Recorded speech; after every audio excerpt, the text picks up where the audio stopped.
What is going on, everybody? It is episode 394 of Pop Culture Crisis. My name is Brett. I am here with my guest co-host right across from me today. Would you introduce yourself, please? Hi, everybody. I'm Hannah Claire Brimlow. I'm a writer for timcast.com. I'm happy to be here on this Friday. We're joined by two guests today. Yes, to my right. Introduce yourself, please. Hi, I'm Heather Hunter. I'm a writer, also a broadcast professional. Been working in radio, in broadcasting, television, even some film for about 25 years. And I started off in radio as a rock DJ, and then I got into documentary work. I was television news producer, and now I'm a radio producer. Also, I write a lot of news stories for various publications. Multifaceted. Thanks. We got a bunch of stuff to talk about today that's very, very relevant to the industry. So I think your insights will help greatly. Thank you. So, and to my left, introduce yourself. I am her husband, Derek Hunter, and I've had more jobs than most families have had. I've had 77 jobs in my life so far. You've kept track? I counted them. I wrote them. I have a list somewhere on a computer at home. That's amazing. From roofing to podcasting to writing of senior columnist for Town Hall, write 4 columns a week there. Podcast, daily, radio host, author, you name it. I've done it, everything except for proctological work. What's your favorite job been? I had a job, it was the weirdest job. I had to go to 22 different hotels around the Metro Detroit area 5 days a week and read the events board into a tape recorder, and then FedEx that out once a week to Utah to be transcribed for a newsletter that hotels subscribed to so they could steal business from each other.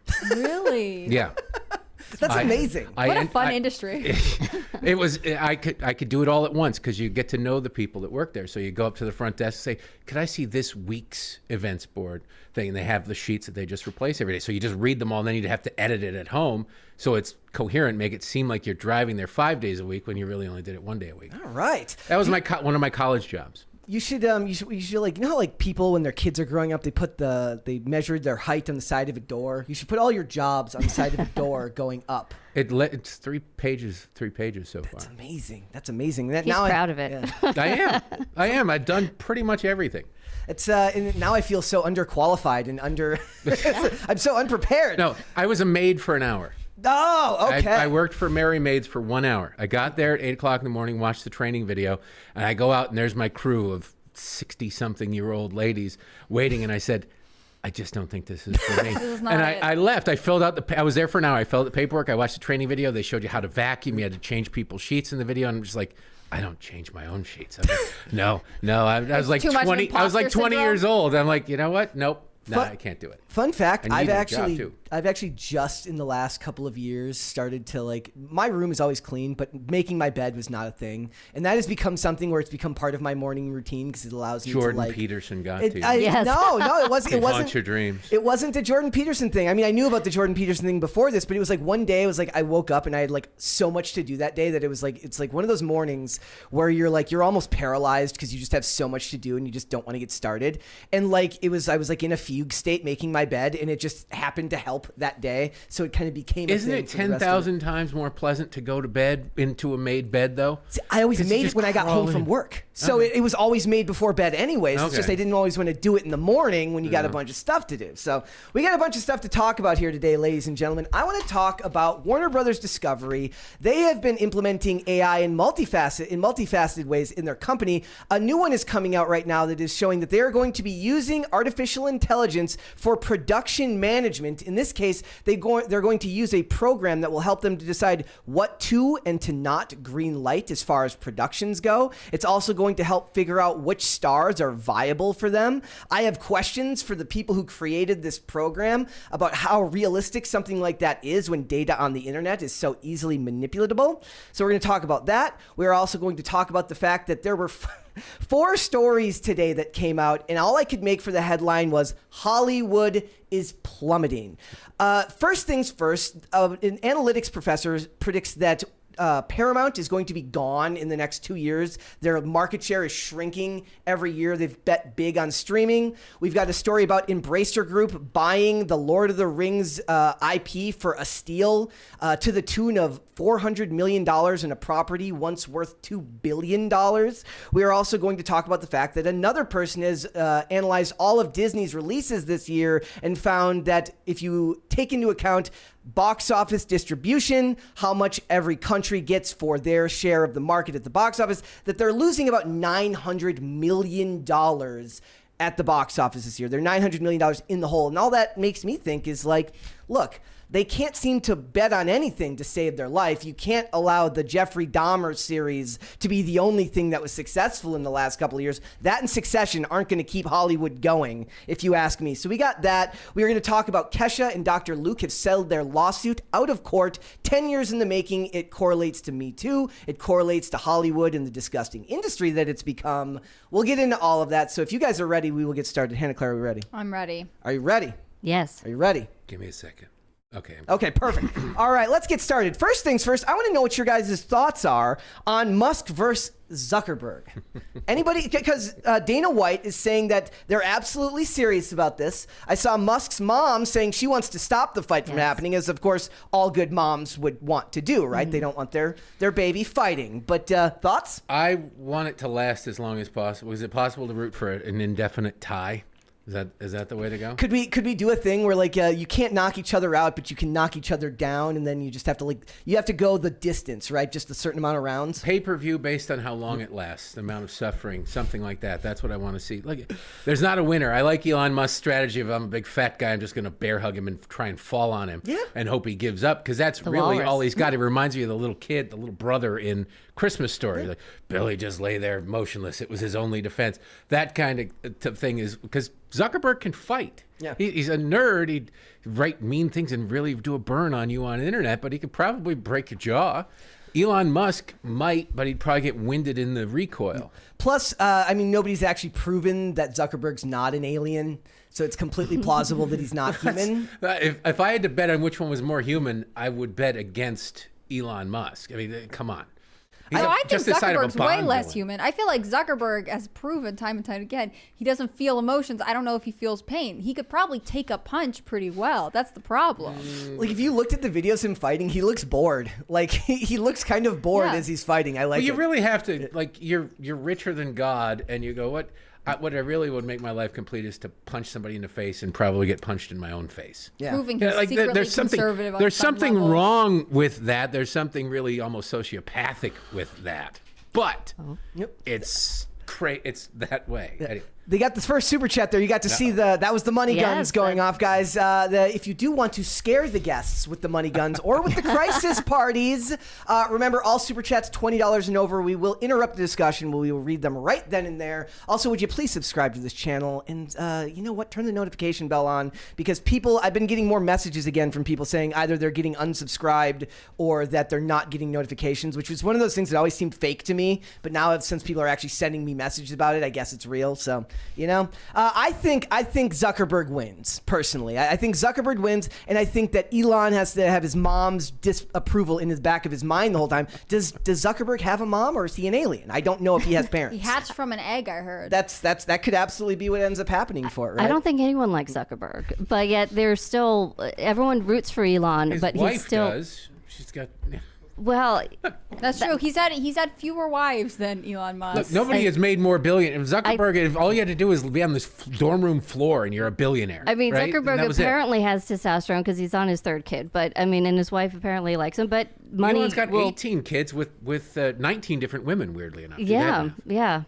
He likes him weird too. The thing is, well, Zuckerberg is younger. He likes him Canadian. Though. Yes, that's true.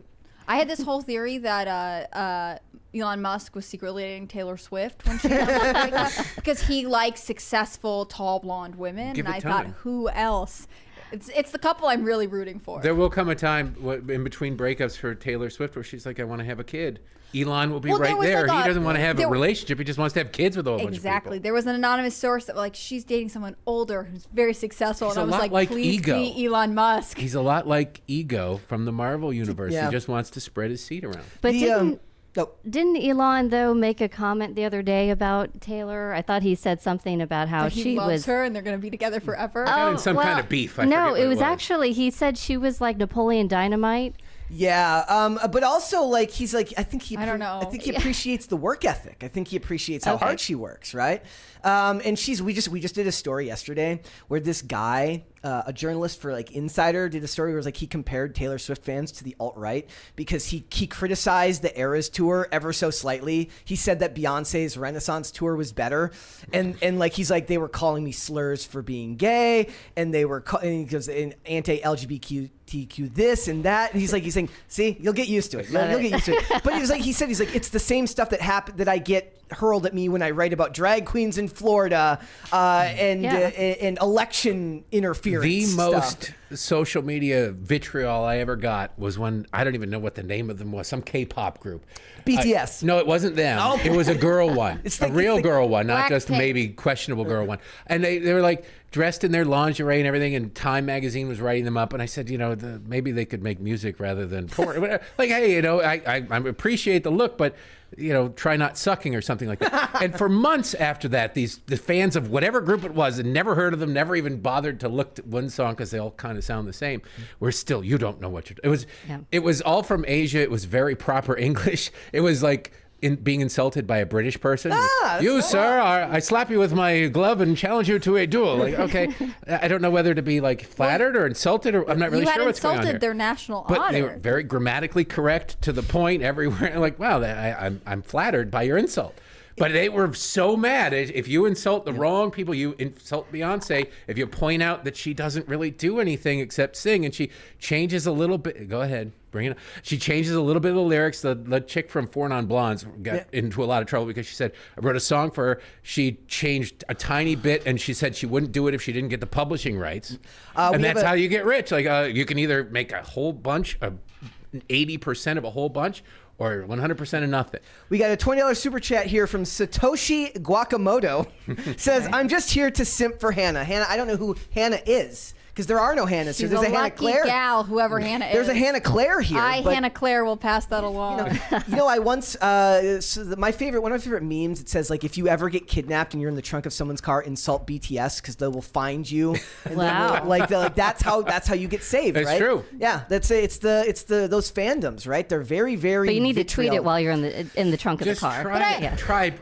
Everybody out there, just try. Just say something nasty. You probably don't know a BTS song. You could offer me this stack of 20s to name one BTS song. I couldn't do it. I couldn't do it. I don't know what it is.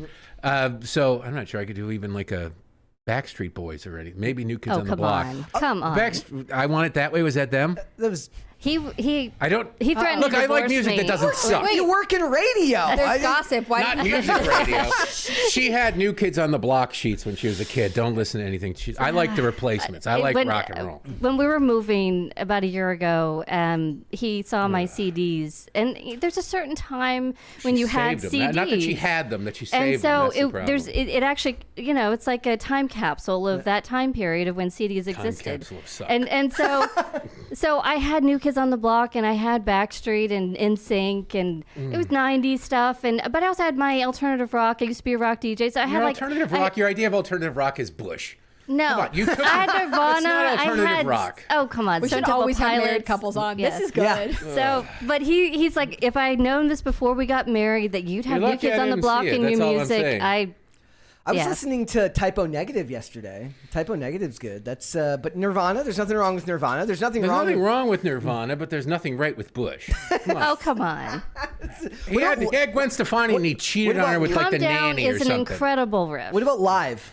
Live is amazing too. Live is incredible. Give me the Replacements. Give me Paul. I want a clever lyric. Paul Westerberg was the best at clever lyrics. Okay. All right, so I have put a poll up, ladies and gentlemen. I asked the chat. I said, who wins in a fight, Musk or Zuckerberg? So far, 61% of people say that they think Musk is going to win. I think they're crazy. I think they're a little bit crazy. It's just the Musk fandom. I think this is just a raise. Devotion to the Elon Musk cause. But look, I mean, we just have to admit it.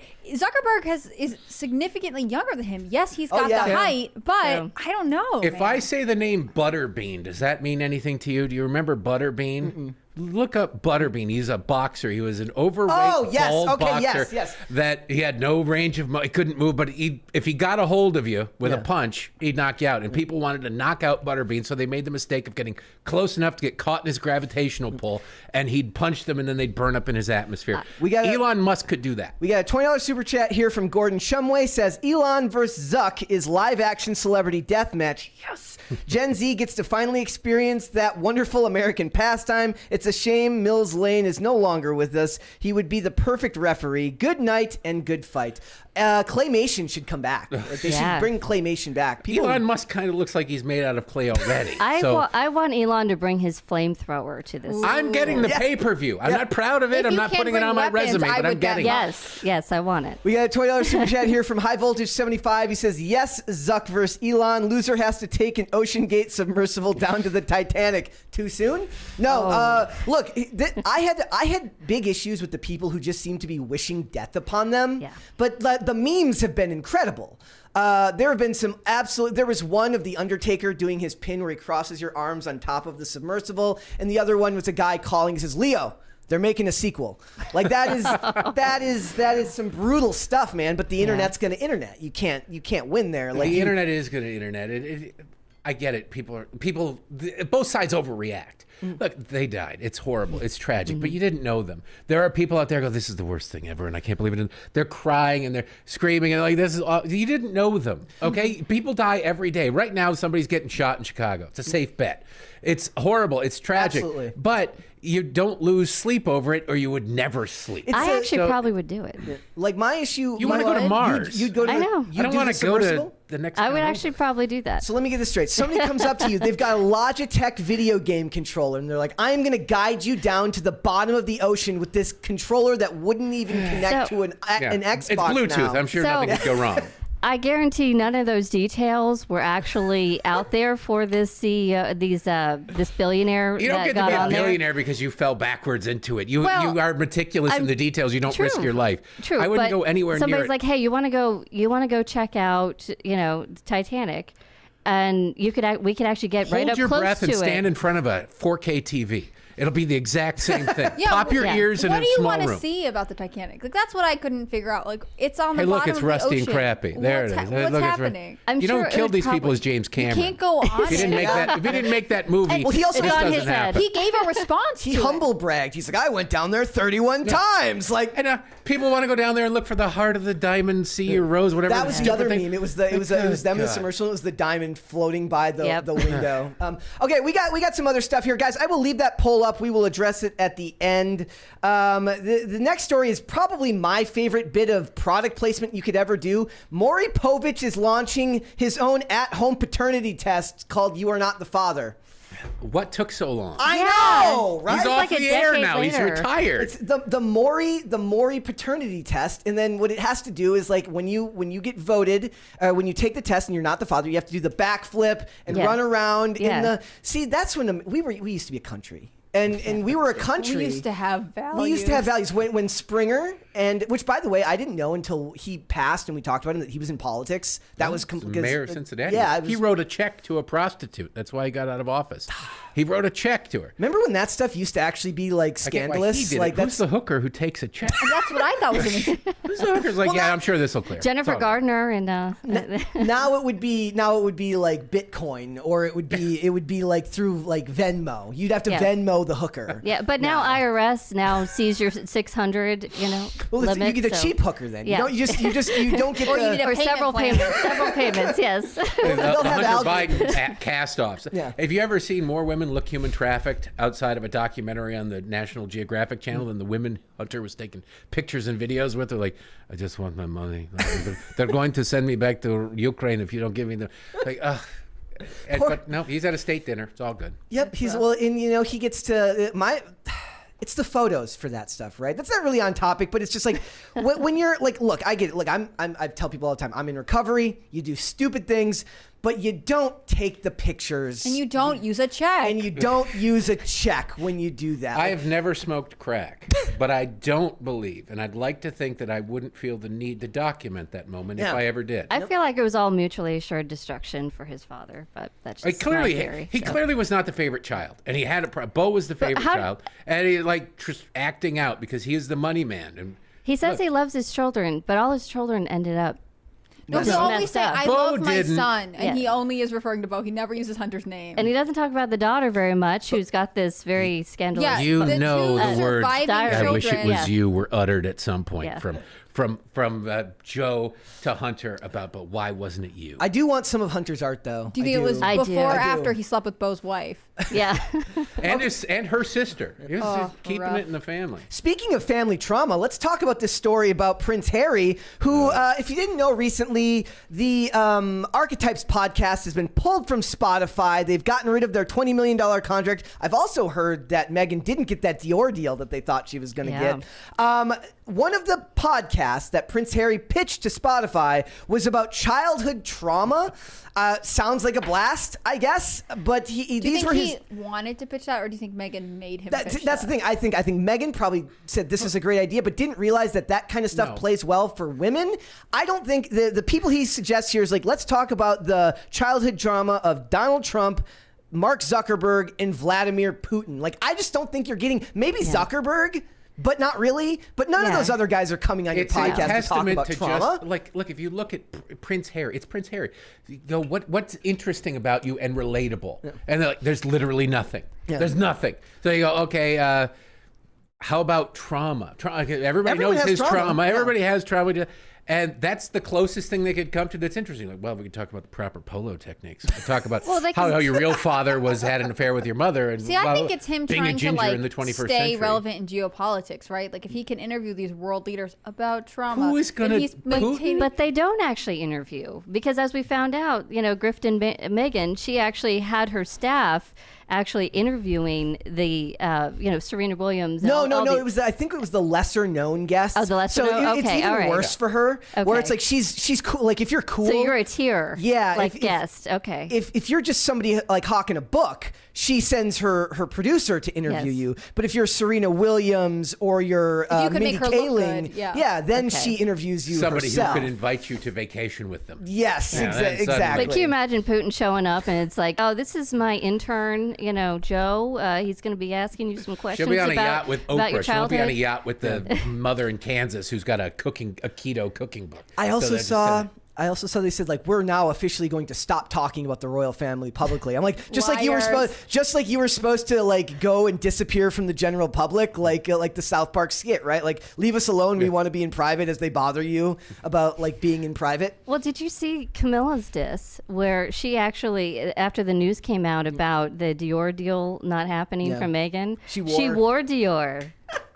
That's a queen move. I love the like pettiness. In some ways, Meghan Markle really unified the royal family because before they were anti-Camilla, but now they're all like, but we all don't like Meghan. Exactly. We can't agree on everything, but that girl's got to go. Like that, maybe that's what they wanted her for. Maybe they're like she could really bring they kind of like. Have you ever heard like people say that like if America ever wants to like reunite, like it has to be through outside forces. Somebody has to attack us, otherwise we're going to keep fighting each other. So we need a common America. enemy. We need our own Meghan Markle here in America. It's your mama versus my mama. You can say whatever you want about your mama. You're talking about my mama. I can say whatever I want. You can't. Who are you? I love it. It's also like my mom loved Princess Diana. I never got the fascination with the royal families, but if you go to Newsweek, 3/4 of Newsweek's entertainment section is all just weird puff pieces about the royal family. Oh, yeah. And I'm like, who's reading this stuff? But it's still I am. Don't worry about it. Yeah, me too.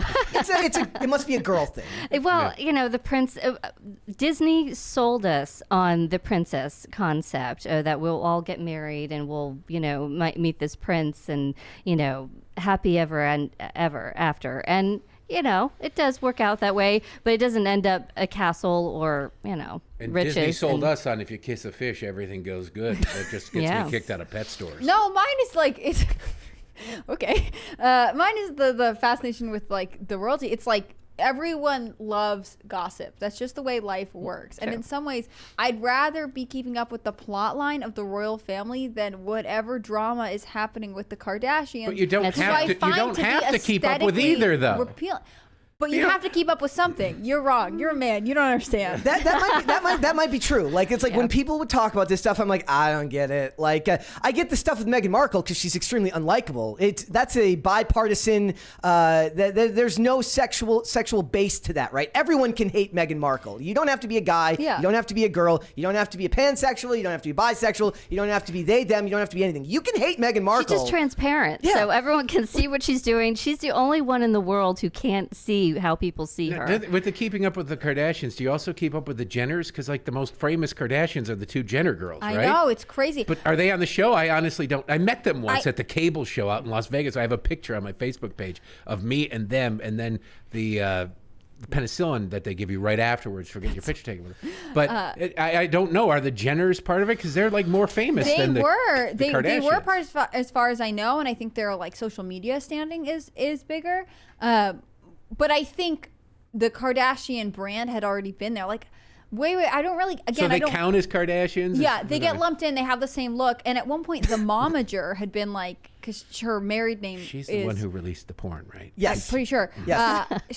Mom of the Year. Her after marrying whatever Jenner, she took that last name. But at one point, I remember she got these clips of her going viral because she was like, well, maybe I'll change my name back to Kardashian because it's just about being relevant. I pitched earlier. I said, as long as we're race and gender swapping all these characters, I think that we should have a movie about Nazi Germany in which Caitlyn Jenner plays Hitler. I want Caitlyn Jenner to play Hitler in a movie. I think we can do that. I think that would work now. Yeah. Also, the Kardashians. I don't think Caitlyn Jenner has the acting chops, but you know. But Kim is acting. She's doing American Horror Story. Yeah. This No. season. Being in movies does not make you an actor. It's Paris Hilton made a movie. That does not make her Kim's already been in movies. She's already had random roles in sitcoms. So is Paris Hilton. Paris Hilton usually she plays herself, and she's terrible at it. I watched I watched Veronica Mars recently. A classic. Yes, and Paris Hilton has a random episode of a TV show, an episode of Veronica Mars where she just plays bitchy blonde girl. So she didn't really have to act. Yeah. It was right in line with that. Right. But at that time, you saw all sorts of cameos for. I think Nicole Richie appeared in a bunch of TV shows. Well, they had that show together. Together, right? If you really want to plot the downfall of pop culture, you go back to Paris Hilton's One Night in Paris porno, where 10 years earlier, she would have gone into hiding for a little bit, embarrassed. Instead, they're like, here, let me do public appearances. Let me do a TV show. She parlayed that into celebrity, and people went, hey, all you've got to do is get attention. It doesn't matter why. And the line between famous and infamous was obliterated, and now it's just about getting attention. And do you know who was her personal assistant at that time? No. Kim Kardashian. Ugh. And then she did the same thing. She learned everything. The funny thing about it is what's funny is Ray J was the famous guy in the Kim Kardashian video. And now, like, oh, look at this rapper have sex with this unknown woman. And now he's having like a third career comeback because he sells earphones. We were just talking about that recently because Zion Williamson, the pro basketball player, a porn star named Mariah Mills is like threatening to like release a tape of them together. I'm like, nobody remembers Ray J. Nobody's gonna care in 10 years. Like it might hurt his endorsement deals for a while, but like he'll have to live off the $100 million he makes playing basketball. Yeah, oh no, how will he ever survive? Exactly. So it's like, but she, like what she was doing was clearly illegal. Like she was trying to legitimately like say, if you re-sign this guy, I'm going to release this tape, and saying to him like leave or else, which is the definition of revenge porn. Seeing my revenge porn tapes, people don't act because he's got a girlfriend and they're having a kid, and the lady was very upset about this, that he's now having a kid with someone else, probably because she thought he was gonna, because there's nothing like fidelity in the porn industry. I'm gonna go back to my course. Everyone loves gossip. Brett's flavor of gossip is what's going on with professional athletes and porn stars. I do find pro athlete gossip hilarious because there's much more. The stakes are higher for them because like team cohesion is extremely important. So a big reason why a big name player will not get re-signed is because you can be as good as you want, but if you cause problems in the locker room, that can still be grounds to get rid of you because you're just, look at Stephon Marbury, look at a lot of these other athletes in the past, right? So it's like, they have more consequences. It feels like there's more room for consequences to them than somebody like a Kardashian who they're just going to turn it into more money. They're not going to end up suffering from it. And I do think that you can plot not just the end of pop culture, but the end of like, that was back when the media used to actually push back on celebrities. Now the media, because now it's just the ally to all these celebrities, whereas back then they were in an adversarial relationship with the paparazzi. Now it's a tandem in which they work together to project themselves to the media. Like when Amber Heard went to report Johnny Depp for the bruise on her face, she called TMZ to let them know that she was coming in so they could get a photo of her good side. It's also the 24-hour content creation that constantly has to be made. So if you're actually willing to constantly make that content creation all the time for them and giving them scoops and photos and this latest breaking thing, they're willing to play along, I think. But in the era of social media and your social media footprint mattering so much, it doesn't matter how you get the follows. It's that you get the follows. It doesn't matter why you have the eyeballs. It's that you get the eyeballs. Anybody can smear feces all over themselves and stand in the middle of an intersection yelling at cars that go by, and you'd get a big footprint. There was a time when you'd look at that and go, that guy needs help. Now people just film it and go, this is going to get me another 5,000 followers pretty easily. The only place I've heard it mattering is in influencer marketing, because if you have, if you have 1 million people who follow you on Instagram or Twitter, that's good. It makes you look popular. But if you only have, 1% engaging with you, and even, 0.5% are converting to sales, then you are actually not a very successful influencer. You have a lot of followers, but brands don't want to work with you. The fact that we live at a time when just some D-bag with an Instagram account can become a multi-millionaire with really providing nothing to society. Well, I mean, it's still entertainment to a lot of those kids. It's a testament to the greatness of capitalism that people, you don't need talent to get by. What's with the Trad Wives videos? Have you... Okay, I don't understand. I push back on it all the time. Look, it's a costume, dude. Like I was like, when they're done recording that, they're like, get this itchy thing off me. I'm not wearing this floor-length gown the whole day. This thing isn't comfortable. I'm itching. I don't buy it most of the time, right? They're selling you something. They're selling you an image. It's kind of like the female version of the Red Pill.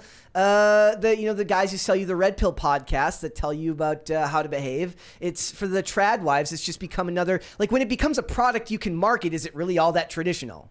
Not really. I think it depends on how you live it, right? Like if you're an authentic person and you're really into whatever you're preaching, fine. Okay, cool. I hope you have a successful time. But I think there are a certain number of people who are aware enough to pick up on a trend of any kind of enclave and then capitalize on that. And then they'll just say whatever seems good. It gets more and more extreme until you sort of like, you are a caricature of whatever you initially eventually set you out have to to be. set yourself on fire because everything becomes like Zion Williamson dating a porn star. You sit there and you go, why is he dating a porn star?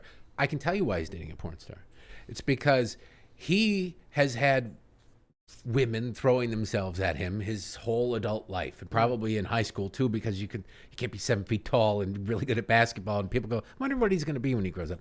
So it starts early, and you get accustomed and bored with normal.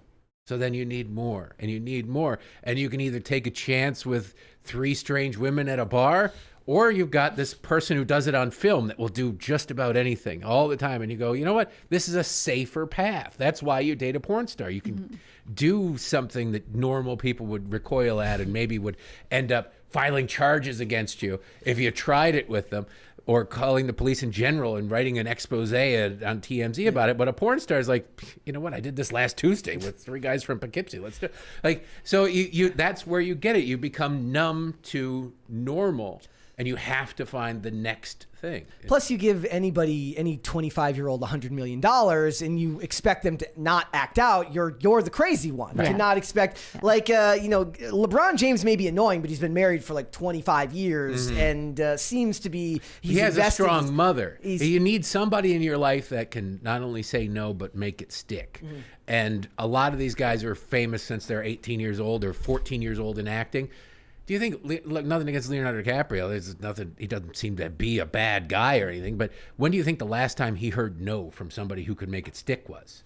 Was it 15 years old when his mom said you can't drive until you're 16? Yeah. And that's it? Because he's got more money than he knows what to do with, and he's got a whole bunch of people who are dependent on him around him, and Hollywood sucking up to him. So he's like, get me a new 18-year-old. Let's go. That's why I don't understand where all these stage moms are for even the women in Hollywood Counting that are money.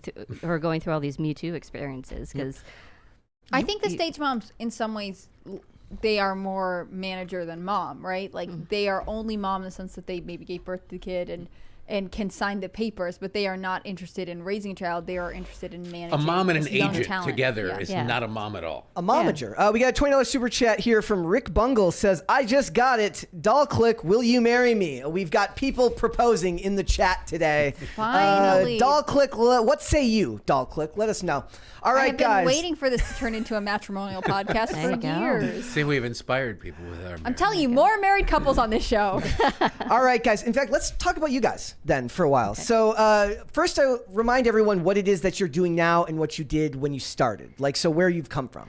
Okay. I'm originally from California. I also grew up in Florida. I got into radio when I was about 16. I was an alternative rock DJ. Listening to Bush. I did a love and relationships radio show. I got into radio I thought I was going to be like Cameron Crowe in doing Rolling Stone journalism, and then I got into the radio avenue, and then I got involved in politics to some degree, being in Florida in 2000, and so started working on some campaign stuff, and kind of ended up leaning towards getting into politics and broadcast journalism, and so then I ended up working in news talk radio, and kind of segued into that, and then I got into television news, working for Fox News, and then I went back into talk radio, and Was it difficult working? Like, I guess the world, America, was less divided at that time in 2000. As big as that election was, and as big as Florida was during that election, we were still. I watch old movies and television, and I laugh because I recently rewatched all of the old Tom Clancy movies. So I was rewatching Jack Ryan, and it's just funny because you look at the country then, there was vast differences between Democrats and Republicans, but you were still an American first. Yeah. Right? You could still be kind of the compassionate conservative, or you could, people would actually be willing to. I saw a meme that, I remember the 90s when you could actually have a thoughtful conversation with the other side. And now in 2000, it seems it started to spike a little bit in divisiveness. I think it's always been that way. But then I think Trump just changed everything, and people just lost their mind over whether it's in the Republican Party or whether it's the other side. So politics has just exploded. Has it affected your relationships with people in the industry that you were close to before that might have looked at the world differently? I mean, when you work in kind of pop culture, whether it's working in film or even just music, radio, and other things, kind of the work on the artistic side of things. You often have, varied perspectives politically, but at least you don't really talk about it. But then when they do discover what you do or what you've worked on, then there is this kind of like, oh my God, I thought I knew you experience. So like I'd worked on a Citizens United film. It was Hillary the movie, which ended up being the Supreme Court case.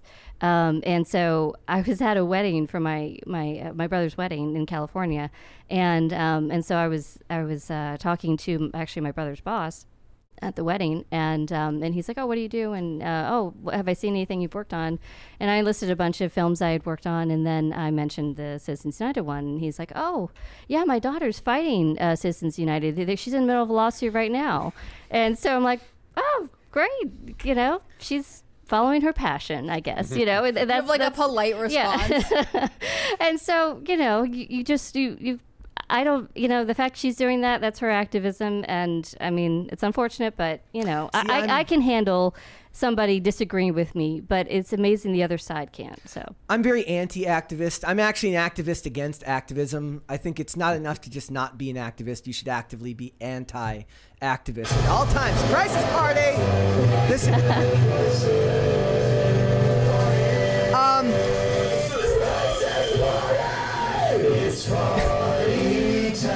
When a certain amount of super chats come in, it triggers a crisis party. So we have since reached the first crisis party of the day, and that was Ian singing.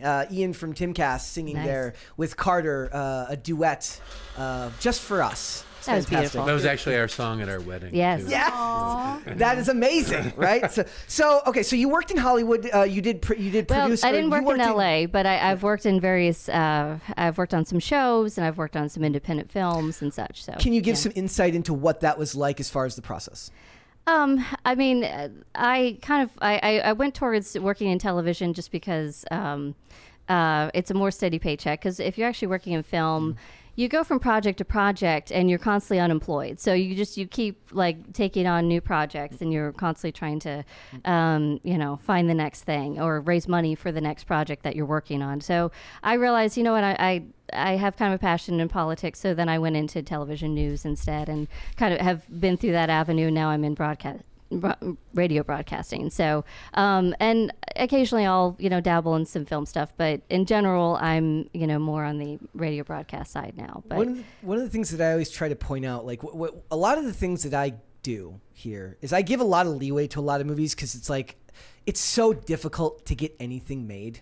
Like the process is so unbelievably complex. There's so much that has to actually just all come together in a line. A good team. To get anything made, let alone have something come out and be good, let alone have something come out and be really, really great. So it's like if somebody shows me something and it's average, I'm liable to give it more leeway because I've seen the process through. So I'm like, the fact that they got it done at all is just like, it's not fair as a reviewer because you're not really supposed to take that into account. But I have a hard time removing that from myself because I just don't have the ability. Couldn't you look at it a different way? They worked on this for a very long time and it sucked. So at no point, shouldn't they be punished? Because at no point in the 2-year-long process did anybody say this sucks and we should fix it? I'd go the other direction. Yeah. I mean, you're right. There's such a process of not only getting the team together, but also going through the process of editing and getting the marketing and getting the word out, all that stuff.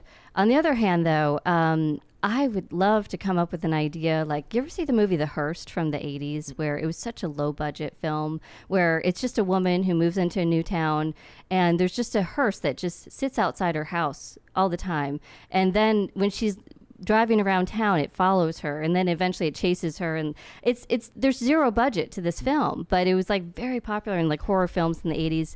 And then even Blair Witch Project. Yeah. So low budget. We're right out by there. And, and so those kind of films, you can actually make some good money if you have a brilliant idea that's low budget. So we just had a guest on the show named Paul Rowland. He writes for Breitbart, and he made a movie called Exemplum that's out on Tubi right now. He made it for $9,000, and I liked it more than I liked Nefarious, the one that Steve Deese made, which was made on, I mean, not a massive budget, but a much higher budget. He made it on $9,000. It's in black and white, and it's if you understand the filmmaking process, it's a masterclass in how to work with very little and get the most out of what you're trying to make. So I always appreciate how is radio very different from that?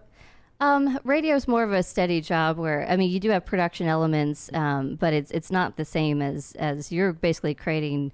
You're in essence, you are sort of creating Radio's something from nothing. Live. And live, yeah. I mean, you have a deadline, and you have, it's just different elements that you're working with. But also in film, you're just you have a blank canvas where you're just kind of, you've got to create it all from nothing, and that's definitely different than doing radio, where you at least have a news stories to pull from, and and then you could do the creative on top of that. There's more of a template to radio, Like, I mean, even doing this, because we do this 5 days a week live, and there's like a lot of it is like we try to implement different elements that can change the story, like what we're going to cover, but the main stories have to be of a certain quality, right? Because it has to be something that people can have a good discussion about and talk about in a way that will allow more than one point to get across. Otherwise, you're talking about the same thing every day. So a lot of it's like, how many times do we talk about these things? But then depending on who the guest is, like when we're going to talk about the case with Kesha,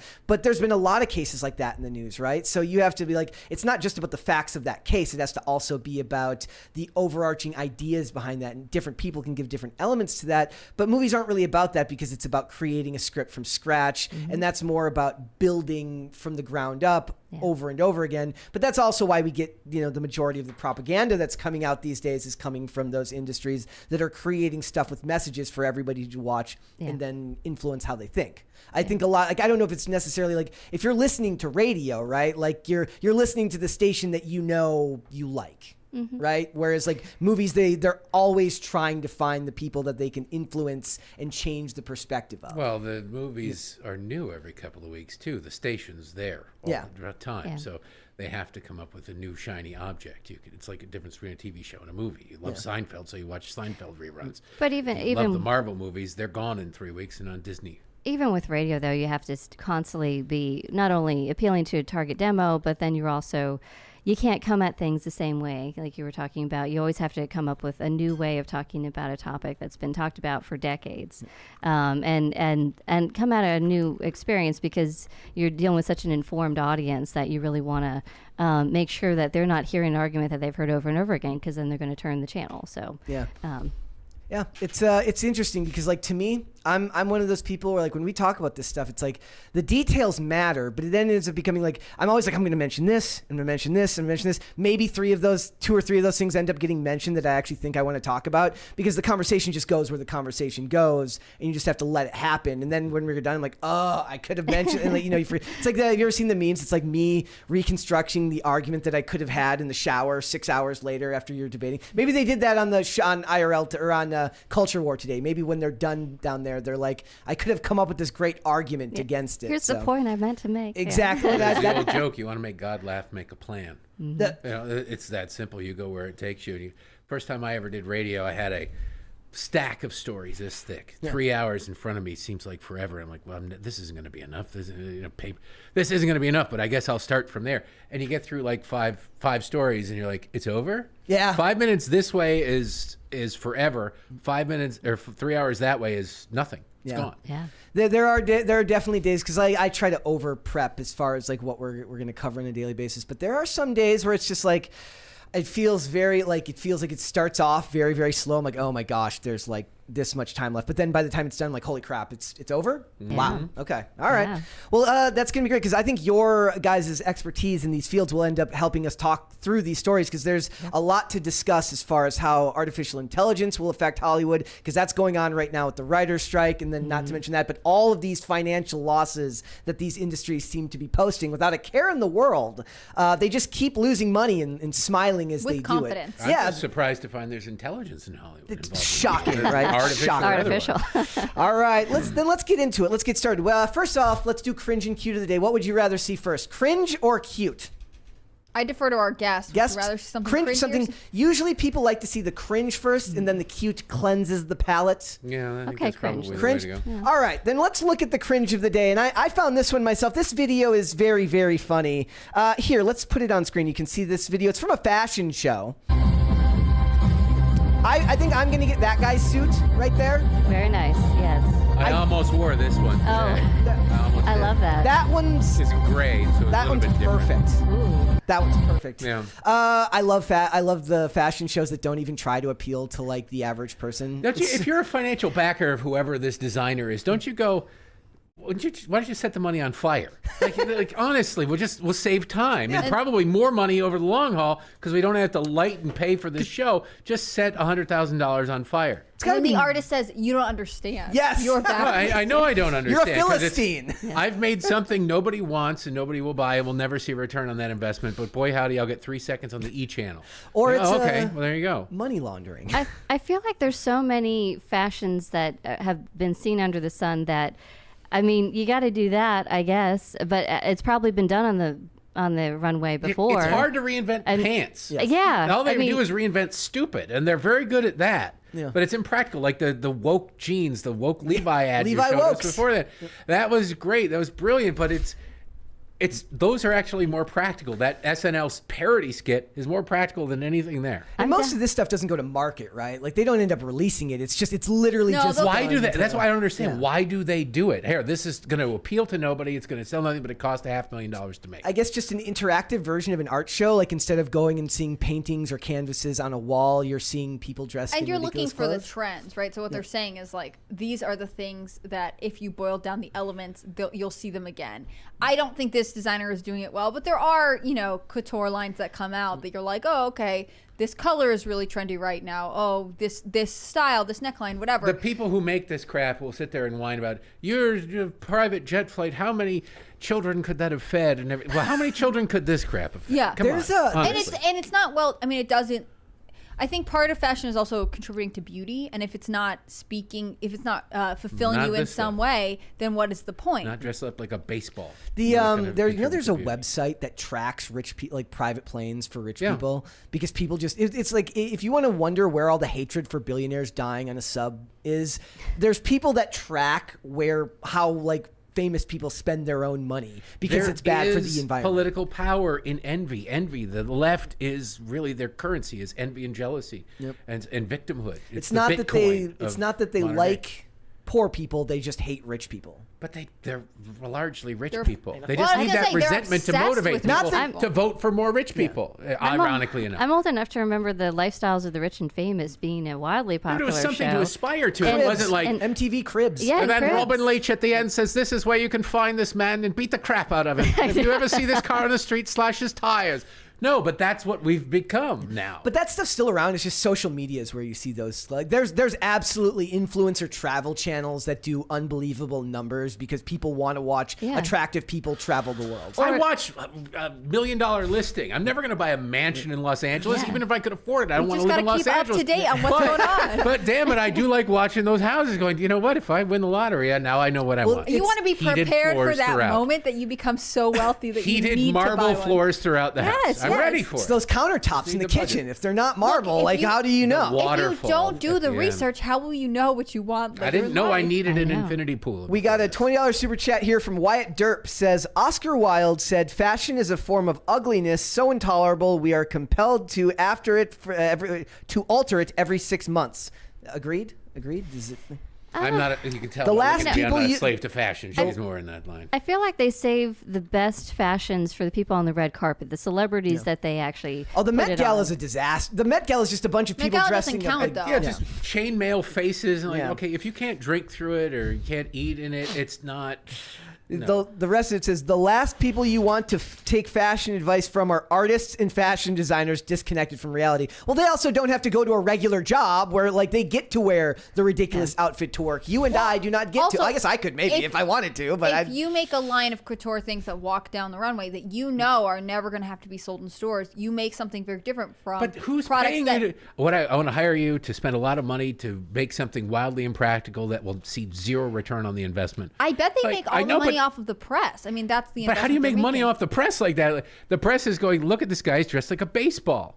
Okay, well there you go. That's great. Have you noticed how Anna Wintour her fashion's gone downhill, and she is. No, I don't monitor her fashion. Okay. Oddly enough, don't have the updates on that. She has the same washed out Holly Hobbie haircut she's had since the 80s. She is all about the florals now, and now you see Joe Biden. She's got Joe Biden on the cover of Vogue and all, and the florals are the most ridiculously ugly fashion out there, and she's trying to make something that you could find at Goodwill, this is a cover. This is a beautiful cover. That's an example of them saying, look, we had a model as a first lady that we just ignored. Yes. And now we've got an airhead who is really just dumb. She's a doctor. Leave her alone. Is there a doctor in the house? Well, do you need philosophy? It's like that meme. The meme. It's like somebody's choking on community college teacher, for God's sake. Somebody's choking on something in an airplane, and your dad's like, "That could have been you." Yeah. It's like nobody's asking if there's a graphic designer on the plane. She's smart relative to Joe, and so you lower the bar far enough so Jill can clear it, and suddenly she's our glamorous first lady because she's wearing the kitchen curtains as a dress. There's a $20 super chat here from Call Me Snow Possum. Says Snow Possum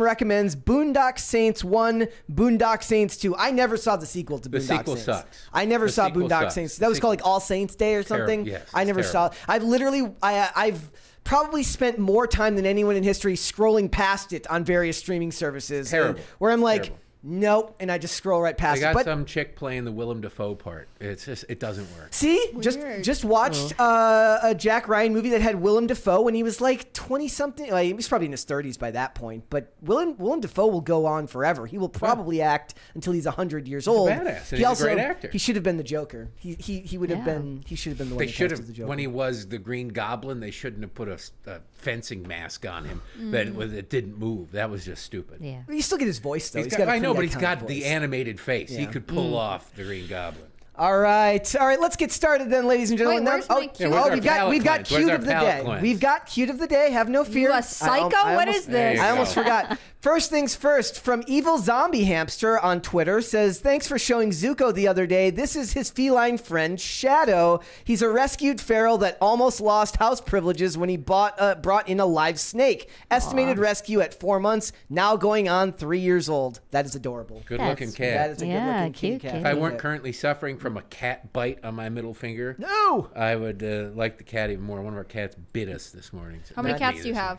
Too many. Don't many. answer that question. How many? Tell Don't me, answer. tell me. It's none of your business. Yeah. Double digits? These guns have to go off a lot more We're kind for of us to get Simpsons that in number. that way with the cat lady. 20? No. No. All right. 30? Now I don't feel did see bad. a meme earlier. It says, but he's not 6 feet, but he doesn't make $100,000, but he doesn't have a beard, and it shows a lady in a bed with 37 cats. Oh. It's amazing.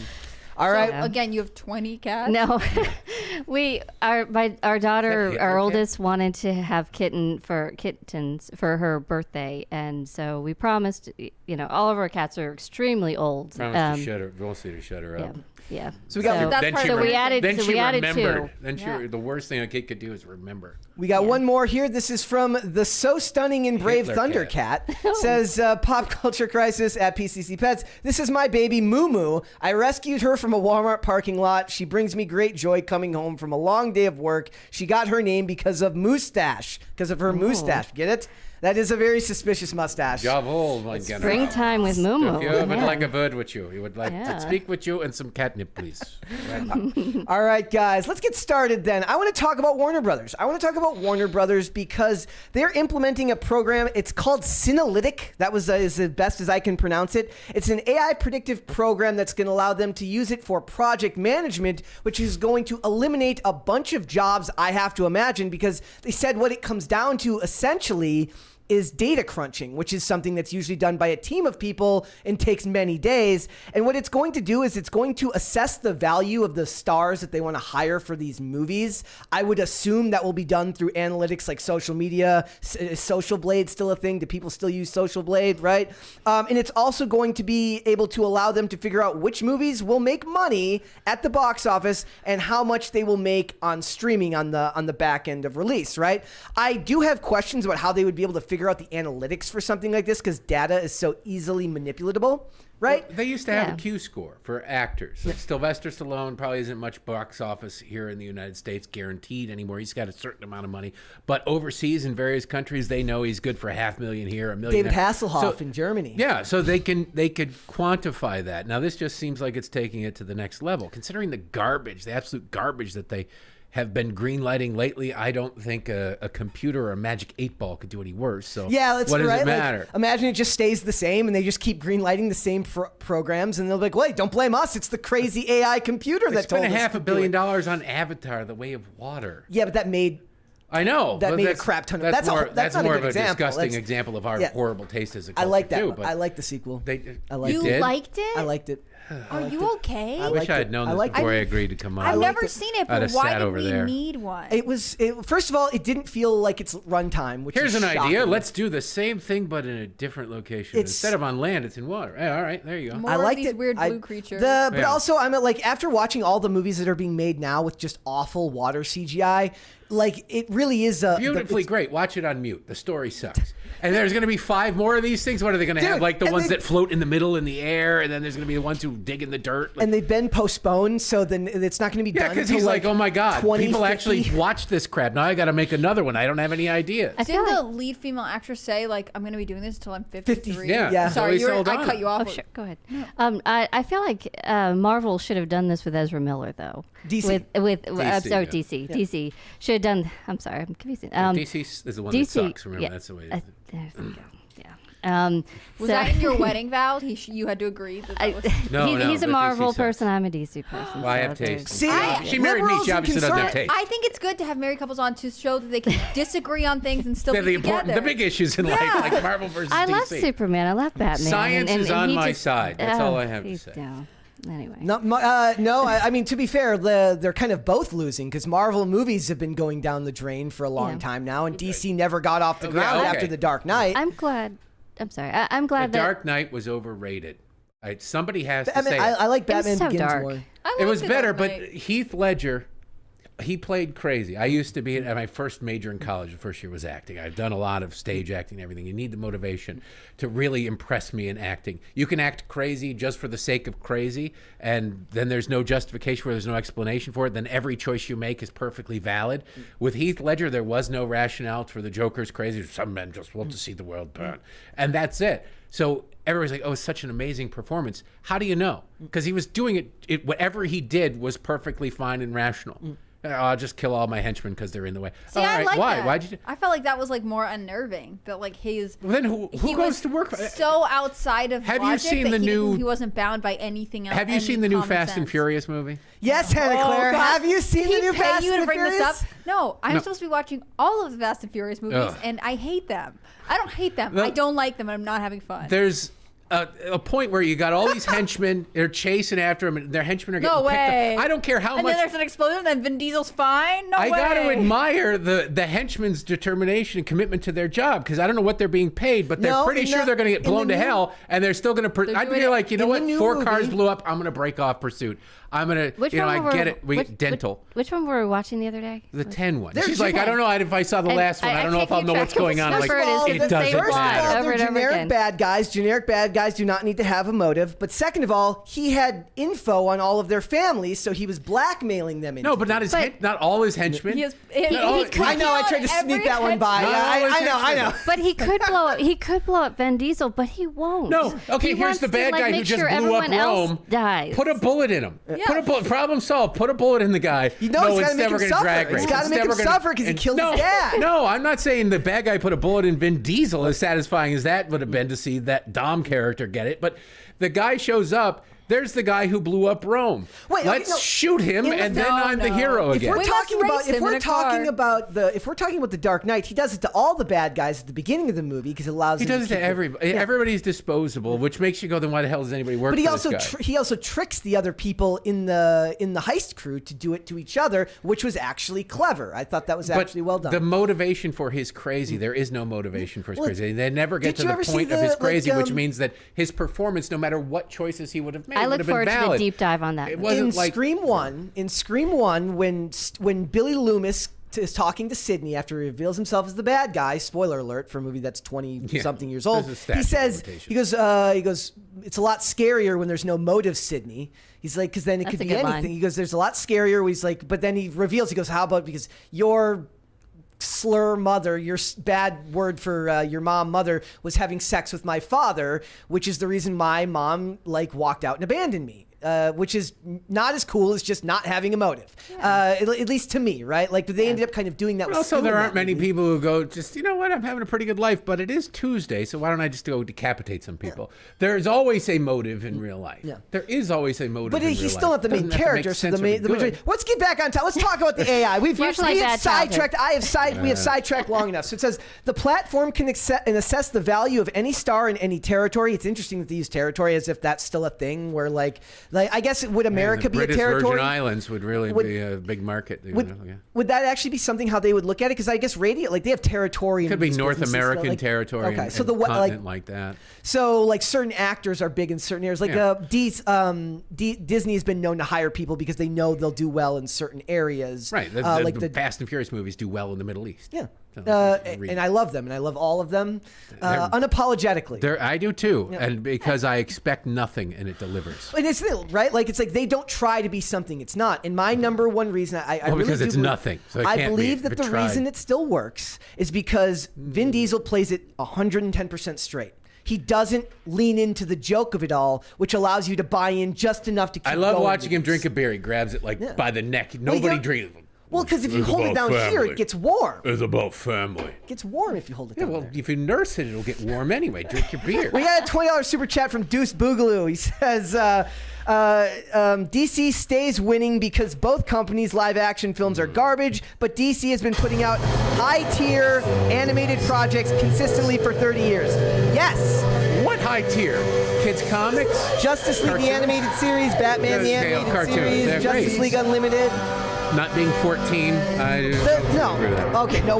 I will fight with you for days. No, I'm sorry. Those Up are until not. Endgame, after Endgame, Marvel went downhill. But everything Marvel did up until then was excellent. The best Marvel movie was Winter Soldier. Excellent.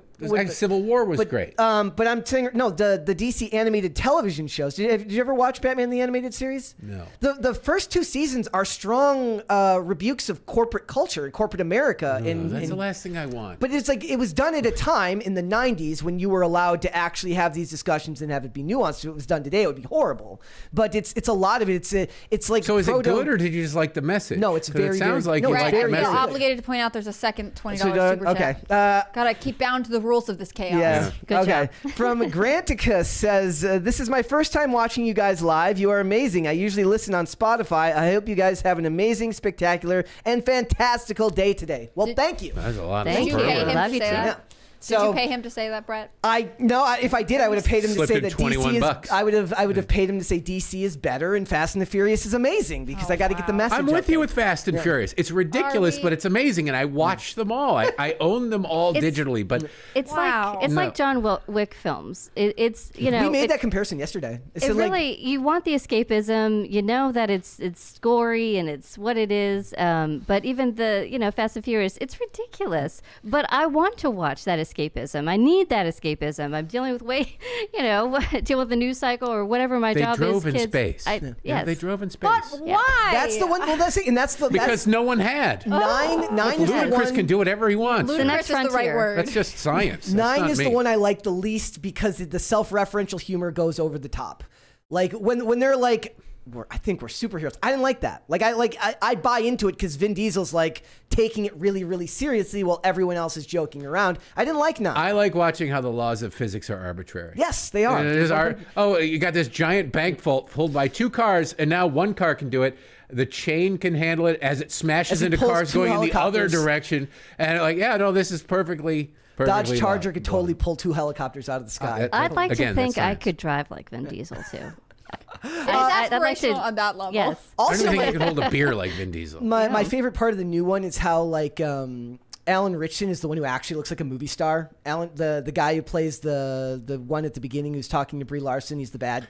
He's the the head of the agency. yeah. He's just a Whatever. total Chad. It's like Yeah. dudes like that. Like no government bureaucrat looks like that. I'm No. sorry, they don't. Like you only in Hollywood does a government bureaucrat look like that. Just before the take, they're like, "All right, now don't breathe. We're going to sew you into this suit. Now go ahead. It's like Ari Gold's suits." Did you watch Reacher on Amazon Prime? I did A not. little bit. It's really that's him from that show. It's Okay. really good. So you know what? We could just turn this segment into arguing about the Fast and the Furious. I have no problem with that. I'm not beholden to any structure. Spoiler alert! They're worse than comic book movies in that nobody's ever dead. I'm not going to tell That you part who's is true. back at the end, but I'm fairly never gonna certain bring that back Jake. character died in part 7 or whatever the hell it was. There's no way on God's green earth they rationally, They're leaving- logically get their way out of that. They're going to leave Gina Carano dead. I know that. They're not going to bring her back. I'm just tired of Vin Diesel getting screwed out of the Oscar. Have you ever? Academy That's a just screws true them crime against every humanity. year. He had a movie called Boiler Room with Giovanni Ribisi that was really good, where he actually has to act like it's about a group of bad stock exchange dudes. Then he back had a in the- movie where he was a lawyer or something like that. He was a a Sidney lawyer? Pollock movie.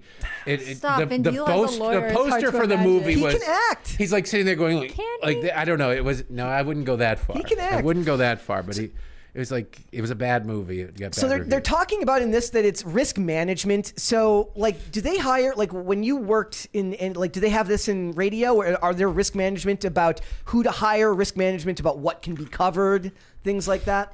I would imagine. I mean, there's different elements about AI and film. I think you're. But trying human risk management. How would human risk management work in an industry that you've worked in?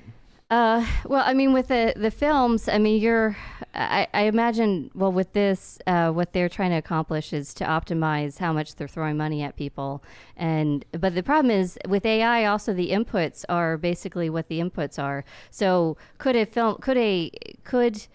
whether it's social media or whatever they're using their data from, could it be actually worked over and, could the film industry kind of manipulate pad it, Yeah. you know, with especially if you already have someone who's on in contract. So you got to fulfill the contract. You got to make sure that person, you know, is able to, you know, make money the next. So when you're bringing in executive producers and money into a film, you want to be like, well, we looked at the data and this person's worth this much and we can pay them this much, and also their agents ask you for this much, and so, you know, you're having to, you know, you need the quantifiable data, so they want that. Another aspect I think of artificial intelligence is interesting because it was in Samuel Jackson the other day. I don't know if you were following how he was actually talking about how when he sees any sort of artificial intelligence in the contract where, let's say they want to use him in perpetuity, his imaging, his, you know, whether it's in any of the films that he's in, like Nick Fury, he says he scratches that out. Like he will not let artificial intelligence, you know, be in his contracts because he wants to make sure he's making that money. Yeah, I mean that's what Bruce Willis has basically sold his likeness to a company to allow himself to make Bruce money. Willis also can't do it anymore. Yeah, So but a lot of people, understand he signed that deal before people knew about his diagnosis. So people were wondering why he was doing that. And the same thing has been done with James Earl Jones, who has done that with his voice so that that Disney can keep using him for Star Wars as Vader forever, right? And it's like, just imagine one day they're going to be using him as the voice of Vader to do some like child's sex change treatment thing, and they're gonna like, Darth Vader says that it's okay for your kids to get gender transition surgery. Hey Brett, there are two more $20 What? Okay. there. My computer's Sorry, not I'm so successful today. I see one more. I see one from Francisco Sanchez Jr. There's one from Graticus. DC is better. And I read that one. Okay, sorry. Oh, did I not? Or did I? No, I did not read that one. Go ahead, read it. DC is better, and Fast and the Furious movies are amazing. Graticus is right. Half right. I knew I Half liked right. him. I Half like the right. cut of your jib, bud. That's half right. Love you, Graticus. and Superman can handle it all. You don't need anybody else. I like Aquaman. Come on. Here's an idea. Be the supervillain and where Aquaman protects, and just don't plan an escape by boat. Yeah. And you win. I mean, right there, I thwarted Aquaman. Not even true. Not even true. He's still on land a little bit. Francisco little. Sanchez Not Jr. fighting. says, this is almost as spicy as the culture war this morning. Keep it up. I refuse to believe that this is anywhere near as spicy as I that. think this is more. This is controversial stuff. There's yelling. There's Fast and the Furious. Vin Diesel's name is getting thrown around left and right. See, And spoken about positively in many ways. my- And that just doesn't Not happen by all very of often. us. See, yesterday we did a whole segment. We were talking about like how like there was a story about how DC has been accused of bribing for good, like basically paying for good reviews for the Flash. Well, in that would be China. the only reason they get them. And and then they were saying like, Wonder Woman 84 sucked. yes, Wonder Admit Woman, it. was no what Terrible. First Wonder Woman, fantastic. Wonder Woman 1984 First was Wonder awful. Woman, good. But what we were Good. talking, we said they already bribe people here in the West. They just bribe them with access, so you don't get access Right. Yeah. to these companies. Well, you get unless you're willing junkets to Hawaii. We're going to do a press junket in Unless Hawaii. you're- A sign of a bad movie is we're going to do a press junket in Hawaii. Then the movie's not connected to Hawaii. Why are you doing a press junket in Hawaii? Because you can fly the local reporters out to Hawaii, and then suddenly they really like your pilot. And then Ezra Miller picks up a chair and throws it at you Yeah. and chokeslams the female Ezra reporter. Miller has Yeah. requested that you bring your 14-year-old son to the press junket in Hawaii. Like, huh? Because But it no will come back. karaoke. That's the request from the studio. Never. Oh, yeah, one more $20 one from Toy News Daily says, Happy Friday, PCC. I always love it when you bring on the new guests that I don't know. Glad to see Hannah. I'm guessing they mean Hannah Claire, so I'm going to abbreviate here. Hannah Claire in good spirits after that weird cultist Emily, is it Vigland? Is that her name? Was in the compound for Culture War this morning. I didn't meet her, so. I didn't meet her either, but Yeah. thank you for your condolences and concern about my spirit. Just, I guess her energy was off. Seeped through the wall. I What don't did she do? Who is this person? She's a person on the internet, and they debated some social justice related stuff, and I think she went straight to the, well, you're all bigoted point. But I haven't watched the episode, so I can't say for sure. So the point is like, what if one day, like we implement AI and we don't get the next Fast and the Furious because they won't, they'll say it's not going to make any money because the first one wasn't what the The new AI one. is going to go, wait a second, this is implausible. It's always This gonna is make implausible money. and But the going to cost first a lot one- of money. Nobody would be dumb enough to go see this. The first one was nothing AI like the won't rest of them. underestimate AI is like too. AI you know, gives us too much credit as a species. AI is like this it's too not dumb. about There's family. No way. We can't make this this movie. They're not actually related. What do you mean this is about family? Hey, Hollywood loves the chosen family None of them story would be arc. perfect organ donors. showrunners for the other. They're not family. And they're never bringing Gina Carano back. I know that she's going to stay dead. They're not going to bring her back. All right, let's go to Super Chats then, since this topic is clearly off the rails, ladies and gentlemen. That is fine. It will be interesting to see how Hollywood goes forward with the idea of using artificial intelligence, not just in creative roles, but as a way of managing the business elements to it, because they're going to cut a lot of jobs. Like they said, when they were talking about what they would do with this, they're saying that it would be basically cutting down on data crunch, which means a lot of people who make money to crunch numbers are going to be out of a job because this program will be able to just do it faster. So industries are always trying to, squeeze blood out of a stone when it comes to corporate, tightening. So, I mean, whether it was even in the broadcast world, they were, slicing and dicing, as soon as they bought up a bunch of radio stations in the late 90s, they started to, try to figure out how they could cut money. And I see this as the film industry just looking for ways that they can cut through. If you want to get people to take to the streets, let it be known that some data management people or mid-level people are going to be losing their jobs. You'll see riots like BLM and Antifa are now booking their first class flights out to LA right now. Hasn't anybody seen Office Space? They bring the guy in for the corporate belt tightening, right? It's an amazing movie. Sounds like a lot of remote workers losing their jobs. So. All right, let's go to Super Chats. Halls and the Kid says autist versus cyborg. That's a very to the Musk and Zuckerberg fight. Also, there's a $20 one there from Because Reasons. Where? At the bottom? At the very bottom. Oh, okay. Because Reason says, I'll make this quick. The Force farted the greatest Batman. What? The great Batman or Batman slapping you for stupidity. And FF, for the love of God, just stop.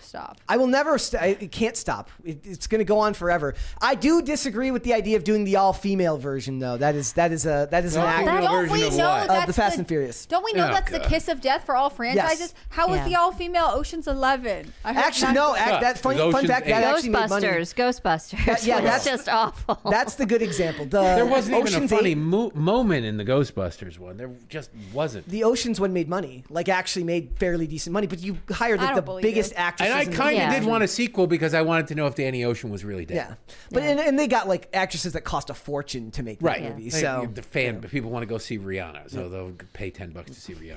Another example of a pop singer becoming an actress. No. Acting.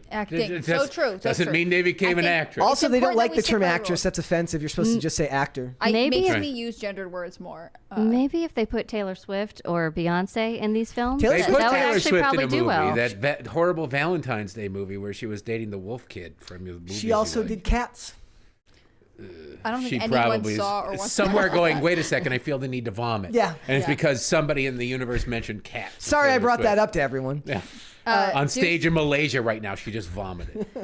Deuce Boogaloo says, even though Zuck has more aggressive autism, Elon is still half a foot taller and has 30 pounds on him. 6 months of training and Elon would maul him. Okay, so how about it's a question of the timing of this fight. Does Elon have the time to do 6 months of training? Yeah, it doesn't matter how big he is if he's winded climbing into the ring. He's running 5 companies. How does he have time to train? Yeah. He's having 17 kids probably. He can then that's everything, mostly IVF. Everything Twitter, every time something on Twitter goes wrong, he can be like, sorry guys, I'm in the gym. I'm busy right now. I'm training for this fight. I can't stop people from calling you sis on Twitter because I got to go and get my reps in. Yeah.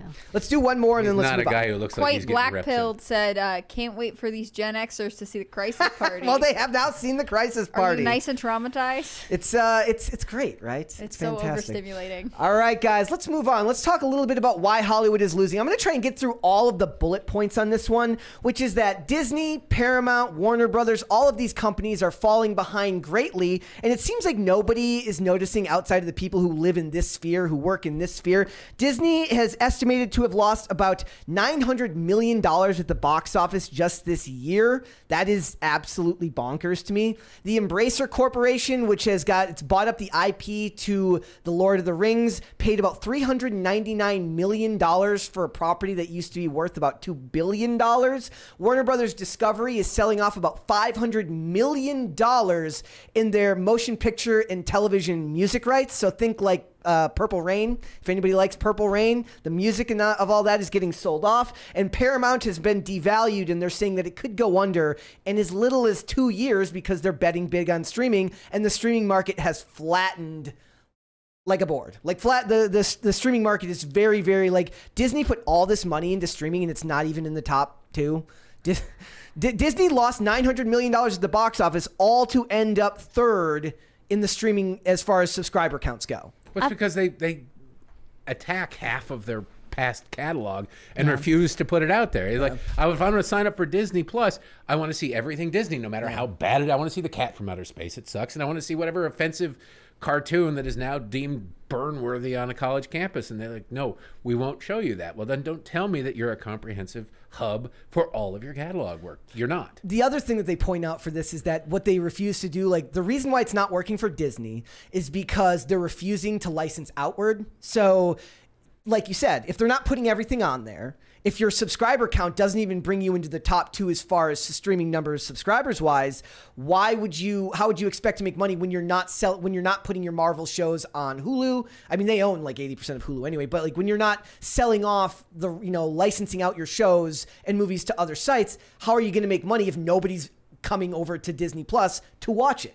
Right? You're just taking a bunch of material and letting it burn a hole in your pocket. Well, let's not pretend that they're not. They have subscribers. It's a weird thing about stock valuation. Let's say, just using raw numbers, Netflix has 1 million subscribers paying $5 a month. It's $5 million. That's $60 million a year. And then it's not like, well, $60 million, that's great. If your overhead is 30, you're netting 30 million in profit. The stock isn't valued on that $30 million profit. The stock is valued on last year you had 1 million subscribers.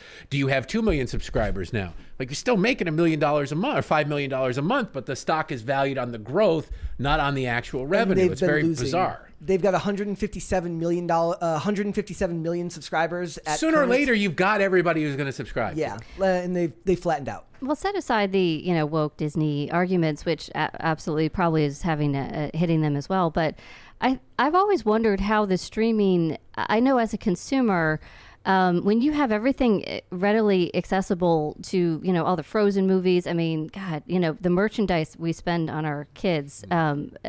I'm sure they make a ton of money off the merchandise, but as far as the movies, I don't have to buy those movies. I don't have to put money into those movies because I'm just paying just the streaming costs. And I wonder how much they actually really lose out on people actually just actually buying the movie. If you pay $5 a month and your kids watch 3 movies, in 6 months you would have, if you just bought them for $15 a piece, you would have come out on the end.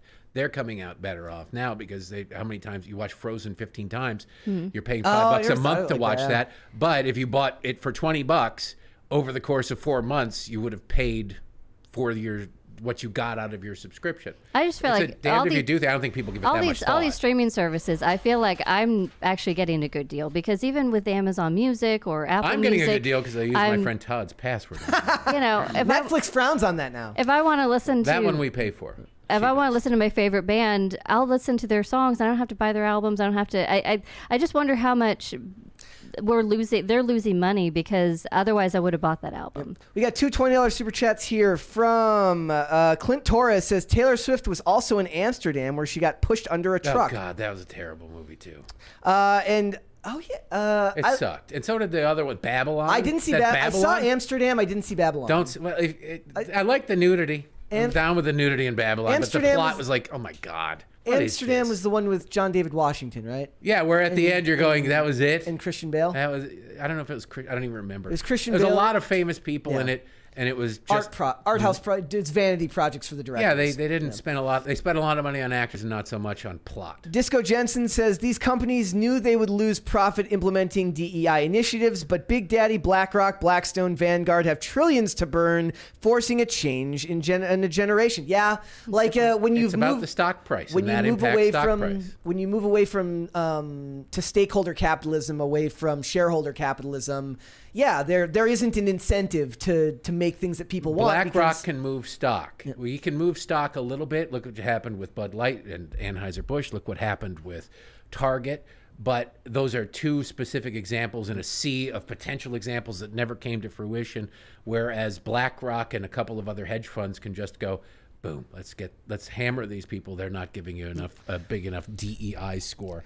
And screw over everybody because the individual is almost powerless against those monsters, except on rare occasion. But it's not just Disney. We've also got Embracer spending $400 million is nothing for Lord of the Rings anything. When you really think about how amazingly... How do you monetize that again? The TV shows, the movies, they're all relatively new. You've got to have enough time for turnover to even monetize those again. So I think that the cow has been milked mostly. You've got the print books, but you walk into any used bookstore, there's 5,000 copies used already for $1. So I'm not sure how you recoup that money in the near term. Long term, you can. In 20 years, you can remake those movies. But you got to be able to hold on to it. Yeah, but in 20 years, you can remake those movies. Maybe in 10 years, you can remake those movies. But you can't remake them now because not only did they get made, they won Oscars and they were wildly popular. So like the people alive now have those movies already. They're not itching for another version. So it says, they said that we have the rights solely to the Fellowship of the Ring, the Two Towers, the Return of the King, and the Appendices, the Hobbit, and what we do with the rights to Silmarillion, Unfinished Tales, the History of Middle-earth, and or other books. So it's books. Like, I don't know how much is they're going to make back. Maybe you can those. take the world and try and make it a cinematic universe. Don't do it. Even I don't want them to do that. They're going to do it because they've got to try and find a way to recoup $500 million. And that's like Amazon pays $250 million for the rights to the Rings of Power and make a show that capped out at episode 2 and dropped off indefinitely. Like the viewership went down and down and down, and then they went on the fans are racist marketing tour, which never seems to work, shockingly enough. I don't know what they do with it, but then you see Warner Brothers, all these companies are selling off assets. All of these companies are having layoffs, mass layoffs in some respects when it comes to Warner Brothers, which was looking to cut $7 billion worth of debt. Disney looking to cut at least that much in debt. 7 rounds of layoffs. Thank you. It's never like when you're in the lull. It's always like right when you're making a point. Right before you make the point. The crescendo is coming, and then the needle is ripped off the record. And then you're like, but what was my point? But the point is for this is that I think we just need more Vin Diesel. Yes, They just Paramount, Warner Brothers. No way. Yes. You can't really make Maverick 2 because Maverick is going to be a once in a lifetime movie. They won't be able to recapture that magic in Top Gun. I don't think the third one. What do you do now? He's suddenly a couple years later. He's back on the outs again. Yeah. Like, how many times can you be on the outs? Like, how many times do they have to save your ass? I like the idea of him taking over Space Force. Just turn that into like let him be the head of Space Force, but then Netflix already made a Space Force series with Steve Carell. Maverick, Fast and Furious crossover. See, no, it's got to be Fast and the Furious in the Lord of the Rings world. So it's got to be Fast and Furious and Transformers. I hate this crossover mania. Like everything should stay in its own lane. I'm tired of it. Hey, get Michael Bay to direct. 90% of the budget is in explosives. The other half is in small bikinis. And it's a winner. Box office gold. AI right now is lighting up. Where is Hollywood right now? They're like, call this guy. I'm making a note for that for later so that I can make that movie. See, I'm also an unapologetic Michael Bay defender because I love the first 3 Transformers movies because that was, as I point out, the image of Shia LaBeouf making out with Megan Fox on a car while Optimus Prime speaks optimistically about the human condition is when America peaked in 2007 and it's been nothing but downhill since then. That was a beautiful moment. It was when Megan Fox was checking the oil. Yes. That's it. It didn't have anything to do with Shia LaBeouf. No, he's the rare example. Hollywood now loves the panicky male lead. It's all the guys the neurotic who need to be, guy. Yeah, it's like everybody's David Schwimmer from Friends. Exactly. Just spit it out. Write it down. Or Jeff Goldblum. I'd choke the guy out and tell him to write it down. I'd put a gag on him and say, "You can't talk." It's Jeff Goldblum too. From all his True, but roles. he's not as neurotic about it. He's more scientific. But all of those, Shia LaBeouf is the rare example where that actually worked. Everything since then has been very annoying, but in that one, it still worked because in the real world, you don't really have a chance against a bunch of alien robots. So at least him running around kind of made sense. I love it. And I also love that. Also, when we were watching the new one, I was trying to figure out why I didn't like the new Transformers movie.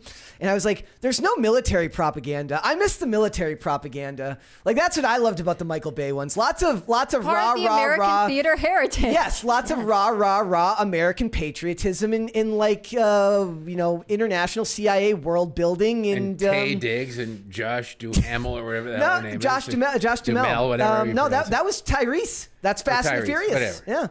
Yeah. Taye Diggs is awesome, though. He's actually a good actor. In fact, I think you're insulting Taye Diggs by comparing him to Tyrese. Tyrese has probably got bigger box office numbers. Yes. Well, Taye Diggs is more of like he's a TV guy now, more than he is. He follows me on Twitter, and I don't know why. That's amazing. Right. You know, I discovered that Vanilla Ice and John Cena follow me on Twitter. I discovered that this morning. They follow me on Twitter. Norm Macdonald followed me on Twitter. That is amazing. I was like, I That's should cool. quit. I should just quit. I know. I'm done. It's weird. That was that was the last time Saturday Night Live was actually funny. Was when True. he did the Weekend Update, right?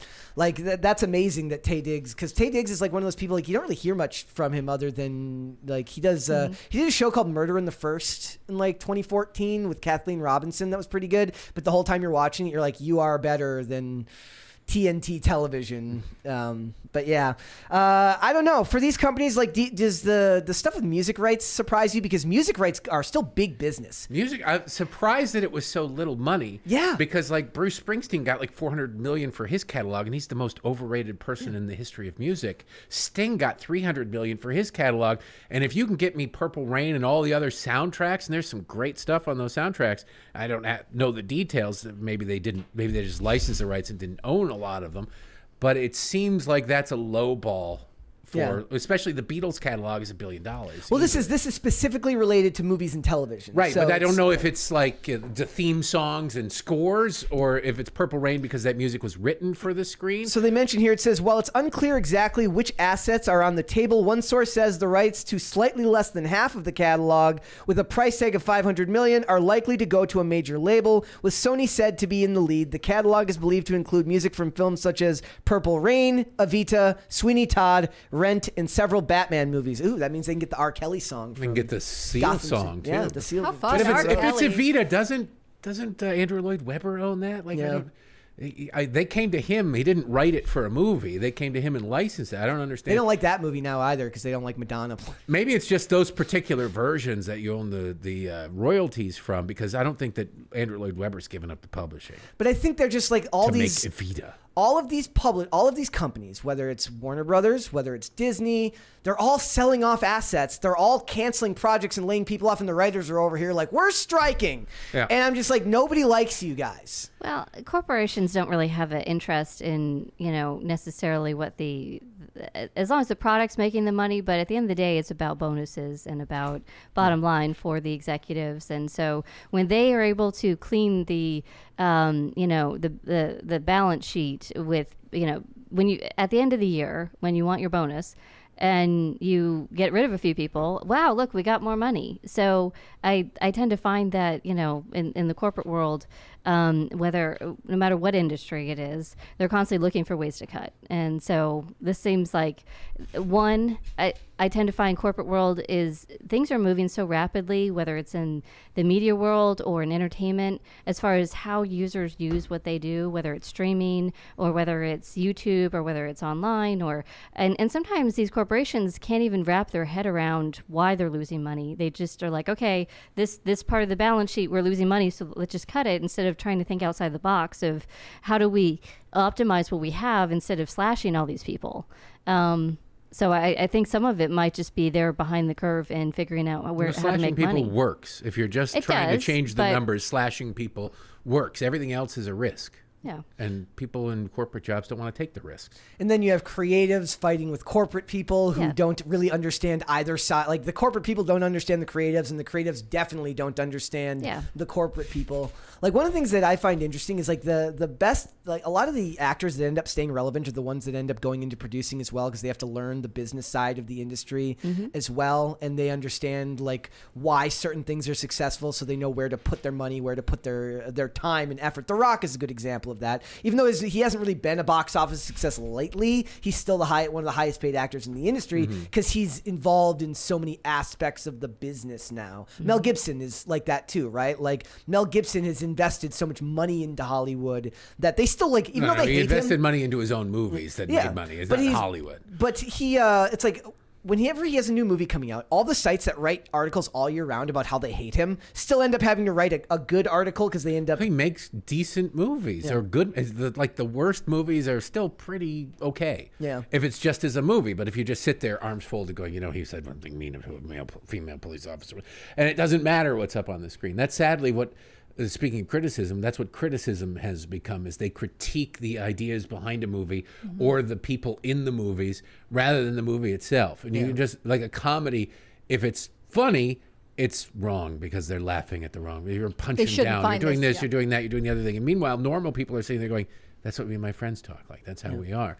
There's a disconnect between the critic and the audience and the creators and the audience. Jennifer Lawrence just did an interview because she's promoting her new movie that's coming out, which is a comedy, talking about it's very hard to make a comedy in an era where everyone's offended by everything. And then her co-star on the movie is like, yeah, we had to really figure out how we were going to make a comedy because eventually we realized back in the day that people realized that there's really some things you shouldn't joke about. I'm like, well, if you put a cap on anything, you put a cap on everything because everything's offensive to someone. So no matter how benign your joke is, somebody will come along and tell you it matters who you offend. There are certain people you can't offend. There is a food pyramid slide rule of who you can offend on the left. The movie she has coming out is about a socially awkward 18-year-old whose parents pay for a girl to fall in love with him.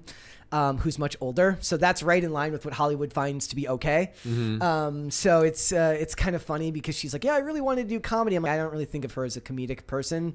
No, but she seems kind of joyless. Yeah, well, she was the first action star of all time, a female action star of all time. Didn't you see that?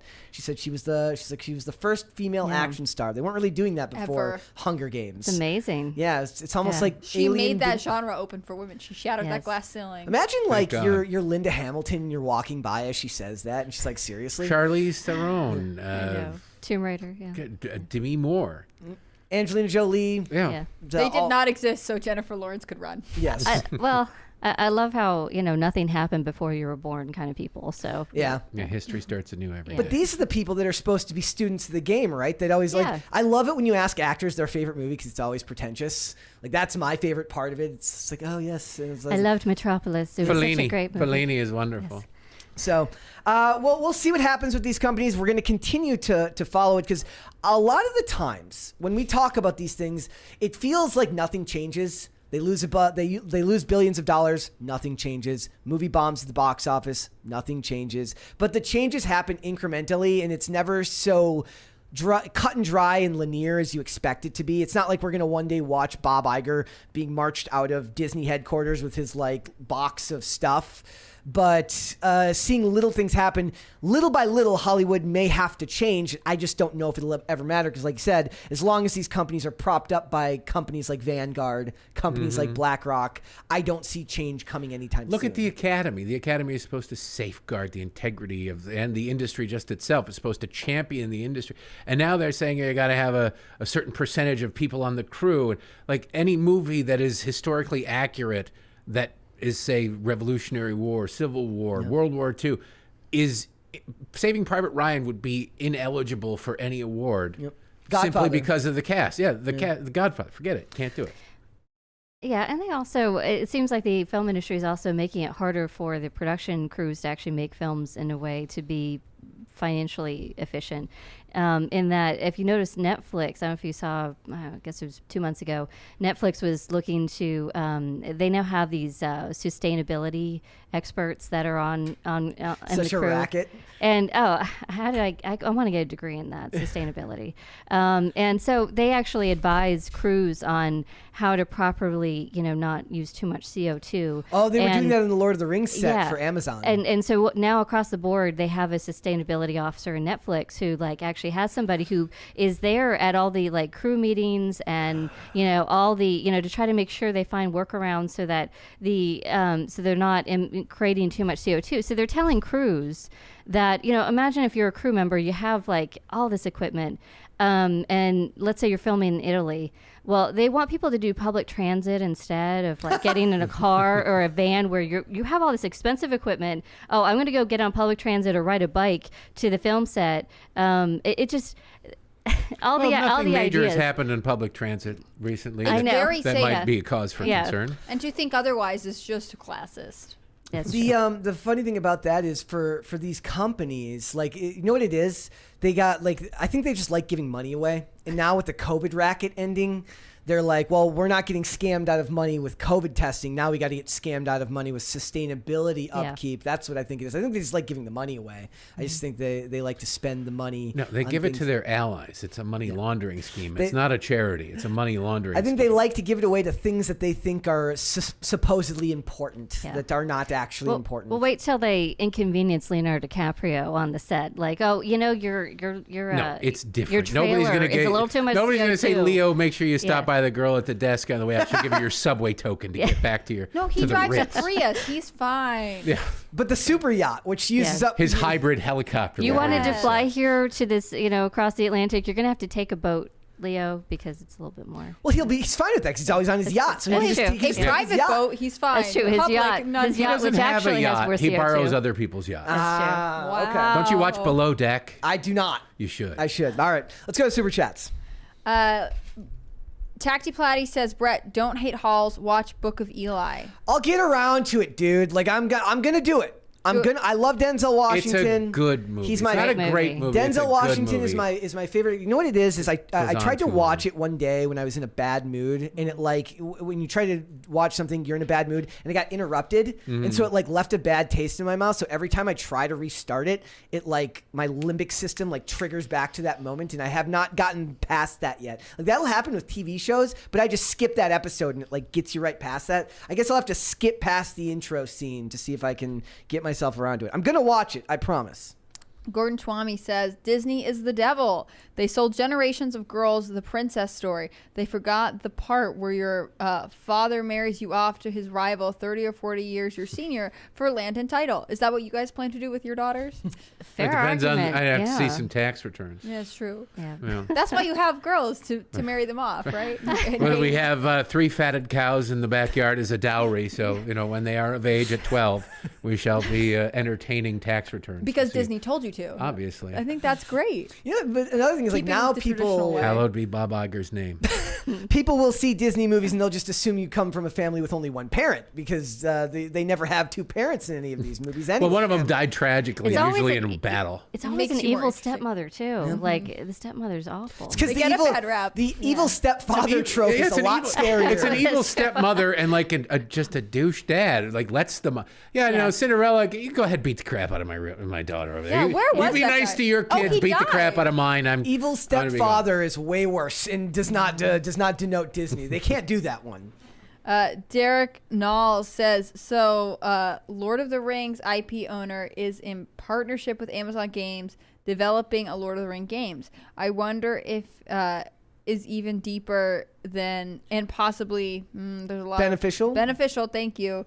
That Power of the Ring failed. Yeah, he's working with the character limits on there. Yeah, I was gonna say we're taking some nice abbreviations. It is weird watching something that was once considered imagine that J.K. Rowling just screwed everything. You can complain about her all you want. She is the best at making sure she controls what she's created, right? I hope that when she dies, she does not get, I don't want her kids to get it. I just want that stuff to just get locked in a vault and nothing get made. Because she's going to have to do that. Otherwise, they're going to make all the characters trans just to spite her. I do love how all these people are I'm throwing away your books. I'm burning your books. It's terrible. It's terrible. They're going to, and their kids are old, and they're I got a 1-year-old. Your kid's not reading it. When the kid's 5 and they want to read the books, you're going to have to go rebuy them. Yep. Ultimately, these protests always benefit the people they're protesting. When some sports figure does something or the team offends somebody, I'm going to burn my Dodgers uniform. No, you really want to screw them over. Donate your Dodgers uniform to the Salvation Army. That way, somebody who's thinking about dropping money on a Dodgers uniform can buy it used where the team doesn't get a taste. Yeah. And then you've screwed them out of money. They've already got your money. If you set the jersey on fire and then 2 years later you forget why you hated them and buy another one, they've won. Yeah, they've doubled in profit. Yeah. And people are so they'll just come back, right? It's you're angry. People get really angry, and it's acute anger. You're angry for a bit, and then you forget why you're angry. There's at least some person who's been at a bar and he's thirsty, and he's why did I hate Bud Light? Whatever. Well, Target sucks. Can you believe they're selling this tuck bikini? Wait a second. I do need some new Suave. I'll just swing by the Target and pick it up. Exactly. Yeah, I'm not a boycotter. If you do want to preserve, though, J.K. Rowling, you do have to get the original edition, because now there's all these sensitivity readers who are in these book publishing companies. I mean, Jane Austen and Agatha Christie. They did the same thing to the James Bond books where they changed descriptions of characters. So they're completely changing now. And so you really, I mean, in order to preserve any sort of culture, even DVDs, movies getting edited, and I mean, buy physical media. I was a big advocate of buying VHS tapes. Yeah. Also, buy yourself a VHS player while you're at it, because they were the original version of that movie. Mm-hmm. And now, I mean, especially Netflix is a big culprit of this. They just delete scenes. Yeah. Yep. Or you can't find the movie. It just doesn't exist. Like the movie PCU is one of the greatest movies, and it's what's his name again? Jeremy Piven. Jeremy Piven. Excellent movie. If you can find it, you can only find it in DVD on like eBay or something. It's a great 90s movie, and you can't find it on Netflix. You can't find it on any of the streaming services. And I mean, there's just films that are just getting lost because the streaming services won't put them on, or it's edited. I mean, if you can get the original copy, try to keep it. So. There's a good place sometimes to find movies like that is YouTube. Well, like people will like if it's under the radar enough, somebody will just host it, and Netflix and YouTube just leaves it up. I watched Three Ninjas last night on YouTube from 2000. It's a Touchstone movie from my childhood. Isn't it about little kids? Little kid like who do karate and save the day from a bad ninja guy. The prequel to Cobra Kai. Basically, yeah, like that, and like or the movie Josh and Sam, which was a Disney movie from the early 90s. All things that I was able to find on YouTube that just weren't. Surf Ninjas was on there as well. If anybody saw Surf Ninjas, which was a masterpiece. Those aren't movies under the radar. Those are movies that nobody who owns the rights wants to make. Even finds it worth sending an email. That's not you know what? Sir, at least somebody's watching my stuff. Somebody's watching Surf Ninjas. Somebody somewhere knows. If I say Rocky loves Emily, at least one millennial knows what I'm talking about because it was a line from that movie, and there was a lot of cultural relevance to that in the late 90s. So, I'm sorry, early 90s. So go to YouTube. If you just look up a movie, if you don't find it, the bright spot is you'll find some dude who makes like a 30-minute review that goes like deep dive into it, and those are fun to watch as well. So. You too can watch somebody who's never kissed a girl review a movie. Hey, you leave those guys. Was that out loud? Without them, it's a very spicy episode. Let's do one more and then we'll move on. Rockstar Podcast says fashion has come a long way in the last 100 years. Maybe we will all be wearing these ridiculous outfits one day.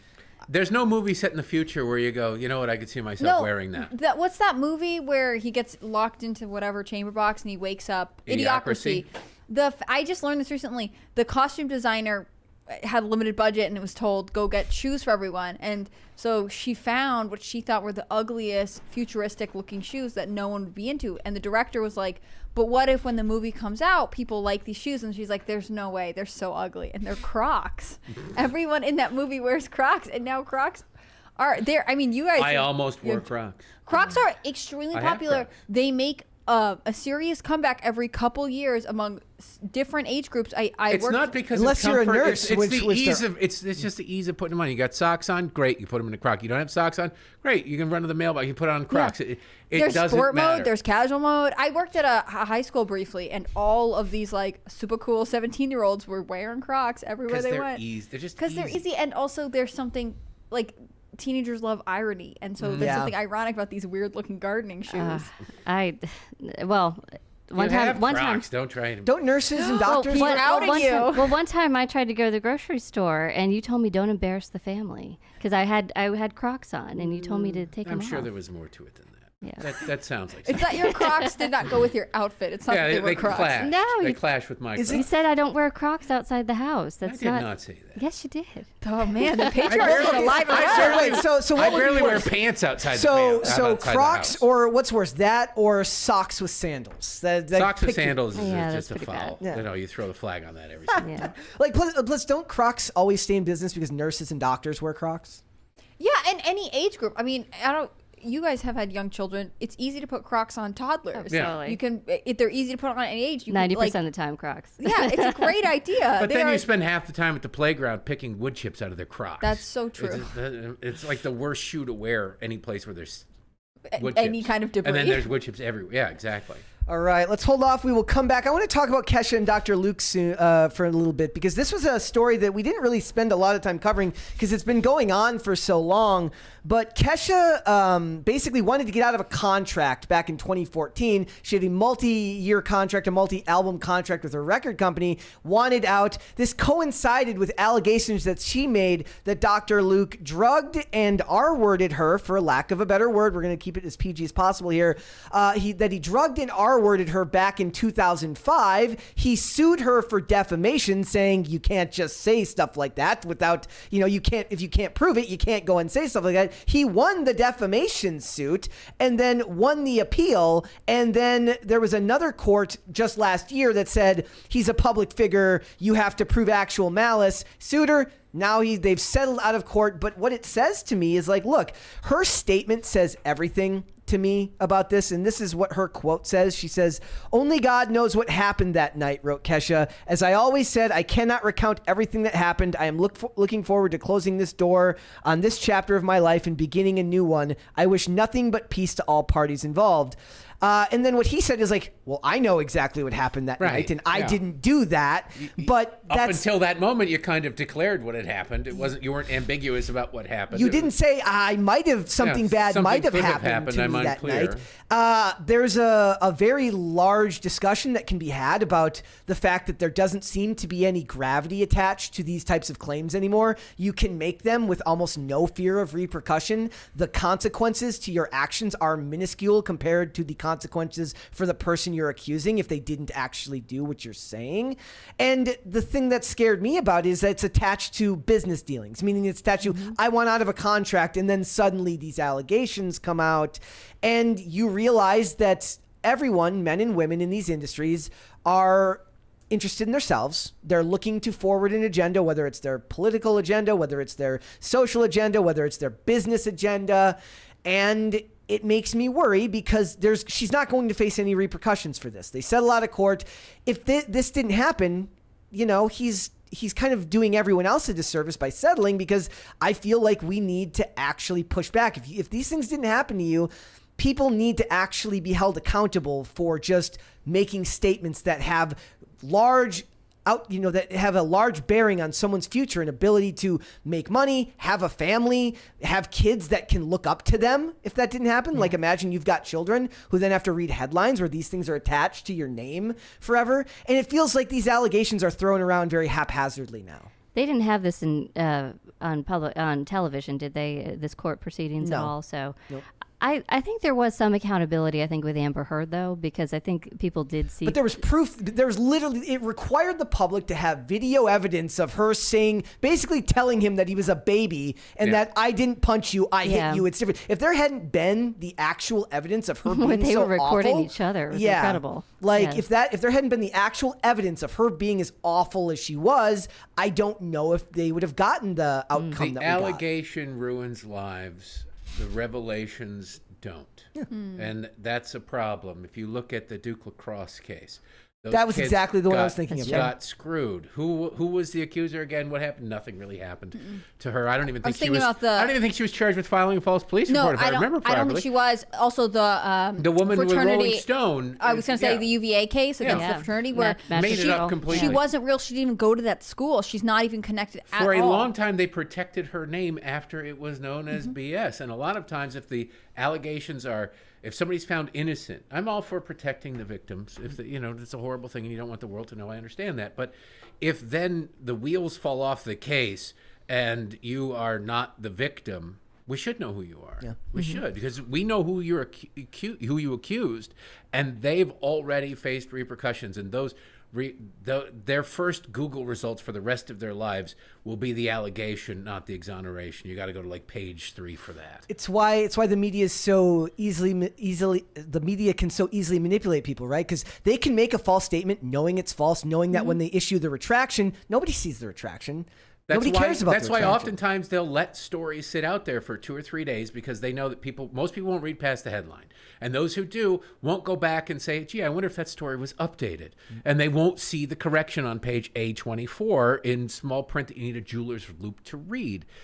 so the media can say, we corrected the record, we did, and they did technically, but they let the lie sit long enough that it started to harden. Yep. And that's one of the biggest dangers we have in the news cycle that's not even 24 hours anymore. It's a continuous news cycle that never ends, right? And it wasn't the Duke case, but one of the other ones, one of the ladies who did this got convicted, got like a year in prison and rolled her eyes at the judge. It's just like we've created a society where allegations are enough to ruin someone's life. And if you're a professional, you know, it's not Dr. Luke I'm worried about. It's the dude who works a regular job who gets accused of this and ends up in the paper. Yeah. And he doesn't have millions of dollars to file a defamation suit against the person who accused him, or she. This could, I mean, I don't think it's going to happen as often going the other way, but theoretically that could happen, right? Like somebody could have said Johnny Depp was maybe making it up. We've now know that wasn't the case, but you have to ask the question. The media is hungry for the initial story. The media wants the one that's going to draw the most outrage from the public. And all that happens is you destroy the fabric of relationships between men and women for the sake of a couple of sales. Let me hop everybody back in the Wayback Machine to a crazy time called 2017. The fashion was different. Attitudes were different. The president was different. There was a conglomeration of media outlets from NPR to the New York Times, et cetera, led by the Southern Poverty Law Center that decided that since Trump was president, there was going to be an uptick in hate crimes. And so they put together this concern, this clearinghouse, to gather all the hate crime allegations in one place, this repository where the stories would be linked to show that Donald Trump's presidency led directly to this. Weirdly, the stories were centered in New York, California, Seattle, in these liberal enclaves. Like suddenly the hate in these left-wing enclaves went out of control. But if you went through, and I wrote about this in my book, if you go through and look at the stories now, they stopped. They discontinued it after about 6 months. Why? Because about 80% of the stories ended up being false. The Muslim girl who was riding the train in New York, who was attacked because she was wearing a hijab by Trump supporters, the two Trump supporters, they probably went from beating up Jussie Smollett to harassing her. And it turns out, no, really, a couple days later, she admitted she was with her boyfriend. She wasn't allowed to have a boyfriend, so she was looking for a reason to explain why she was late. The guy in Silver Spring, Maryland, who was the organist for the church, and they found gay slurs spray painted on the side of the church, and it was outrageous. He was gay, and it was obviously an attack on him. And then they found the cans of paint in the trunk of his car. Like, well, I was just trying to raise awareness of it. We have a society where they indoctrinate kids through education to know that we are fundamentally, to the core, whatever, racists, some sort of Easterphobe or both. And they go out into the world going, I'm going to combat these things. I will fight them. And they can't find it, but they know it's there because they've been told by people in authority that it's there. So then they create it. They create it to find it, to draw attention to it, and they feel completely justified. Well, the splash story gets the headlines, and then the resolution a week later or 2 weeks later, when they finally find the surveillance footage or the guy cracks under police investigation, doesn't get reported, doesn't get the nightly news because it's not nearly as important, it's not nearly as romantic, and the Southern Poverty Law Center in their hate crime statistics don't go back and pull out, oh, well, this one turned out to be a hoax. No, because it's like throwing an ingredient into a stew. They don't know, we can't pull that dash of salt out, we'll just leave it in there, and it cooks the books. It creates a false narrative, and that narrative is useful to one political side of the aisle, and so it perpetuates. And the only people who get hurt are real people. So what the hell do these people care? Also, ever notice whenever they draw their swastika, they always do it backwards. They always draw, I have dyslexia. I'm offended on behalf of everybody. They never it's like they're trying to fake the hate crime. They can't even fake the hate crime, right? I know. Like they misspell their words and stuff too. Like, well, that's a testament to poor education. One of my favorite memes is this. Have you ever seen the videos of the guy who like draws stuff with he does window washing? And he draws like logos in the window washing, and he makes it looks like he's starting to make a swastika, and it becomes the Bluetooth logo. And it's like so people made all these reaction videos like, "What are you doing? What are you doing? You're making me nervous." And then he make Chris like, "Oh, thank God." So this is what Dr. Luke says. He says. While I appreciate Kesha again acknowledging that she cannot recount what happened that night in 2005, I am absolutely certain that nothing happened. I never drugged or assaulted her and would never do that to anyone. For the sake of my family, I have vigorously fought to clear my name for nearly 10 years. It is time for me to put this difficult matter behind me and move on with my life. I wish Kesha well. Well, the problem is moving on might work for you when you're already a very successful person who's worked himself into an industry where you've got clout built up. Well, he's also settled. He's not going to say, this lying piece of garbage. And I hated you, and I always hated you. Here's our agreement. Let me rip it up. No, he settled. He won enough court cases that I think he feels confident in that. And the only reason to keep going is to damage her. And at some point, it's better to just let go once you feel vindicated, I think. But it just and stop spending money on the attorneys. I mean, this is costing him a lot of money, and he's already won 2 or 3 times, it sounds like. And her response is, well, I can't really remember, I don't know. Not holding up. I know I court. accuse this guy of something horrible, but it might not have been him. I don't know. I wasn't even in town. Who's to say what happened? And this guy's like, me, it did not. Anything could happen. He's like, I know what happened and what didn't happen because I was apparently there, and I'm telling you that it didn't happen. Right? I'm pretty sure if you thought even a little bit that the guy drugged and raped you, you wouldn't say, but I wish him well. Yeah. I'm not sure what happened, but I wish him well. Good luck to him. I like to think in this society that we defend the victims and try to make sure that they get justice, but it seems like we've also become ashamed. In this case, who's the victim? Well, yeah. And in a shameless world where somebody could accuse somebody when they know full well it's not true, it's scary that it puts everyone in a position to actually have to figure out who the victim is. Being this long ago is a lot like a lot of the climate change arguments. They used to make 10-year predictions, and then so many windows of 10 years passed, and the doom and gloom didn't happen. So then now they make 100-year predictions. If you notice that in the data, that's what 20 years from now, 100 years from now, things are going to be horrible. And you go, wait, you can't prove that. But they know that, but they also know that you can't disprove it. Yeah. And so it's just them trying to scare people, and it works on some people, but it can't be disproven. And that's the thing. This charge can't be disproven, so you can't countersue Kesha really, or pursue it to a certain point, because you're going to say, well, you can't disprove it. It's always like just far enough in the future that it sounds scary, but so far enough away that you won't remember it. Like now they catch them. Now whenever people tweet something about it, somebody highlights the tweet and saves it. There was like Greta Thunberg had one that was like 5 years and from then now. She deleted it. It's like, it's like I love it. I love when they make the productions like Internet never forgets. No, it doesn't. It's adorable. It speaks to, I think, the lack of awareness people have for their actions, that you could be that callous about something that serious. It speaks to a culture that I think forgives people for making claims like this, because we've decided that like the specter of misogyny, the specter of sexism in these industries is so vast and so overshadowing of everything else that it's okay to make a false claim every once in a while, as long as you're fighting the good fight against the evil patriarchy that is these entertainment industries. The problem is there actually is a lot of evil going on in these industries.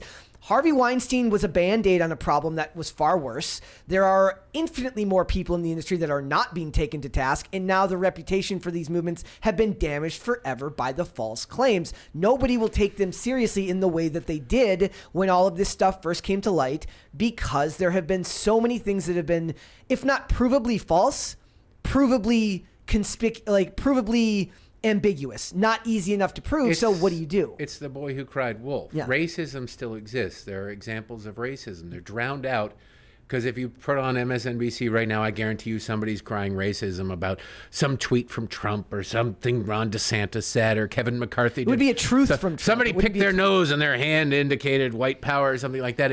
It drowns out everything. You know, if you really care about the issue, you would be disgusted by its abuse. Did you ever see these people weaponize it for a reason? The story about remember when the OK hand symbol became the 4chan meme? White power. And the poor like he was like an electrician who was like throwing something out of his car he was like and like flicking a booger or lost something. his job because somebody took a picture of it and called the first time someone's actually called the number on the back of the truck that says like, how's my driving? And somebody called him and reported him. It's like, that is the definition of moral panic. He said he was cracking his knuckles. Yeah, so he was like this outside the window. Yeah. And he got fired. He was also Hispanic, so that makes it hard to be a white supremacist. White Hispanic, let's be honest. We read the New York Times, we know that Hispanics are just white supremacists who like tacos. So I see this stuff and I just wonder, like, yeah, they might be able to put it behind them. Kesha's still going to have a movie career. This guy's still going to have his producing career. But how many people, like a lot of actual victims in Hollywood, I'm not even just talking about the normal people, a lot of actual victims in Hollywood will have a lot harder time coming forward now because people don't care There are people who will defend Chris Brown to this. You put out a tweet about, hey, Chris Brown shouldn't beat the crap out of women. And I go, how dare you? Have you seen the man dancing? Like, yeah, okay, I get it. He can sing, he can dance. That was a long time ago. How dare the guy can moonwalk. Are you beat kidding the hell me? out of Rihanna. You know, he kind of did do that. It's a problem. She has since forgiven him. So maybe like you're supposed to at a certain point forgive for something like that. Right. But he also has an iron. Do we have to forget though? No, you do not have to forget. But he also has an ironclad way of getting through that. He just doesn't care. Right, I know. He just does it. Like, it's actually kind of shocking how little he cares. He doesn't but that woman who said, the liberal PR woman who said, I'm going to South Africa, hope I don't get AIDS, just kidding, I'm white or whatever, to her 17 followers because nobody knew who she was.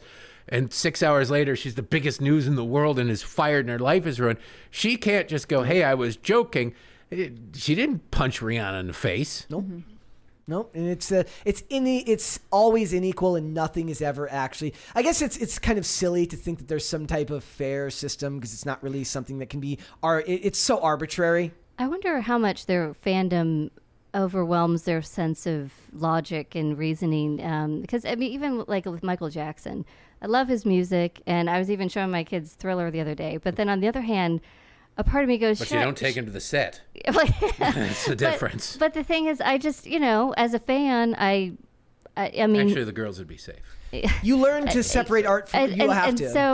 So you do kind of go, I don't know what's true, and so I think maybe even with fans of Kesha, I don't know. You don't write a $20 million check because you're annoyed that somebody tells that you molested a child. That there's certain lines like, hey, you know what? We had a business deal go aside. You might go, you know what? It'll cost me more than it's worth to fight. But you're touching kids. I think you go to the mattresses on that one. I think you do. You mortgage Neverland, and you go, let's not $20 million nuisance suit. Yeah, you're worth $1 billion, but. This isn't you push me down a flight of stairs. This isn't you stole my car or you. Wait, isn't pushing someone down a flight of stairs worse? Isn't that technically attempted murder? Maybe. It depends on who it is and which stairs. If they're like curly stairs, they didn't make it up. Okay. If Taylor Swift or Beyonce did something morally repugnant, how much would their fans, even if it was on tape, how much would they go, yeah, that was wrong. Some of the guys she's dated are morally repugnant. Yeah, there you go. But what we've talked about a lot recently is like, look, we've just come to an age now where, because you'll never actually know, you just kind of, back in the day, there was a facade amongst these industries where these companies, these production companies worked very hard to keep a clean image about their celebrities because it allowed the people who consume their content to feel confident in the fact that they were watching something with a person who, at the very least, shared their values. LA Confidential is like that. Exactly. Rock Hudson was married, not because he wanted to be, but because the studio said, dude, come on. Now what we see is that people have just accepted that that's not the real world. A lot of these people are awful. And I think as a society, the desire to be entertained has not gone away. So we've learned to just accept it. We've rationalized. We're like, yeah, he's kind of awful, but by gosh, is that guy entertaining? It goes back to what I said at the beginning. We've obliterated the line between famous and infamous. Yeah. And it doesn't matter. You didn't want to be infamous at one point. You wanted to be famous, but be infamous was you did something horrible. Now it's, I've got attention. It doesn't matter how I've got the attention. I've got the attention. It's the end now. It wasn't an ends before. It was a means before. Now it's just an end. Yeah, I just, I don't know what, because there's a lot of like, I follow Andrew Tate. I find the guy absolutely hilarious on Twitter. Is the guy guilty of human trafficking? No idea. Not a clue, but how could I know, right? You can't know. You can't know, really. So it's like, all I do is consume the content, and the same thing with the movies you watch. Most of these movies are made by people who are probably 6 degrees of Kevin Bacon away from somebody who's done something really, really awful to another person. You eventually just kind of disassociate because you're like, look, nobody's like, we're never going to be able to watch something where something horrible wasn't done. Like, none of these Hollywood productions, there isn't one clean cast. If we're talking crew, it's the same producers. thing as a conservative. Yeah. There are people like, I won't watch that. There's a liberal in it. Like, well, then you're just watching 2 crappy movies. A Christmas Carol or whatever that was that they tried to make that was supposedly funny with Chris Farley's brother, and it was like, it's terrible. It's a cinematic abortion. Get rid of it. I want to be entertained, and I get it. I'm not going to pal around with Leo on his yacht anytime soon. But I will. If he wants to invite me, I'll go. I'm coming. I'll go. Okay, I got a couple of unread emails so far, so I'm not really sure what he's asked me yet. But I didn't think it was about that. But, in general, I'm not going to agree with them politically. I don't need to agree with them politically. I need them to entertain me for an hour and a half to 2 hours. Yeah. And that's all I ask. I don't want them to beat me over the head with their message, and I'm not going to beat them over the head with mine. But I'm not going to remove myself from the popular culture and go, I don't watch TV anymore. I don't listen to this, that, or the other thing, because then you've ceded the ground. If you don't have to like what's going on in pop culture, but you damn well better be aware of it, because it's coming after you whether you like it or not. Yeah, that's we were talking about how I watched all the Jack Ryan movies. I liked the first season of the TV show, and they point out that Tom Clancy was a conservative Republican, but everybody that's ever played Jack Ryan has been a liberal in some fashion or another, most of them, right? So what do? Like, you just accept that you at the very least can live in a live and let live culture where it's like, look, I don't have to agree with these people. If I have to review these movies and watch these shows, like, you just learn to watch it and hope that it's good.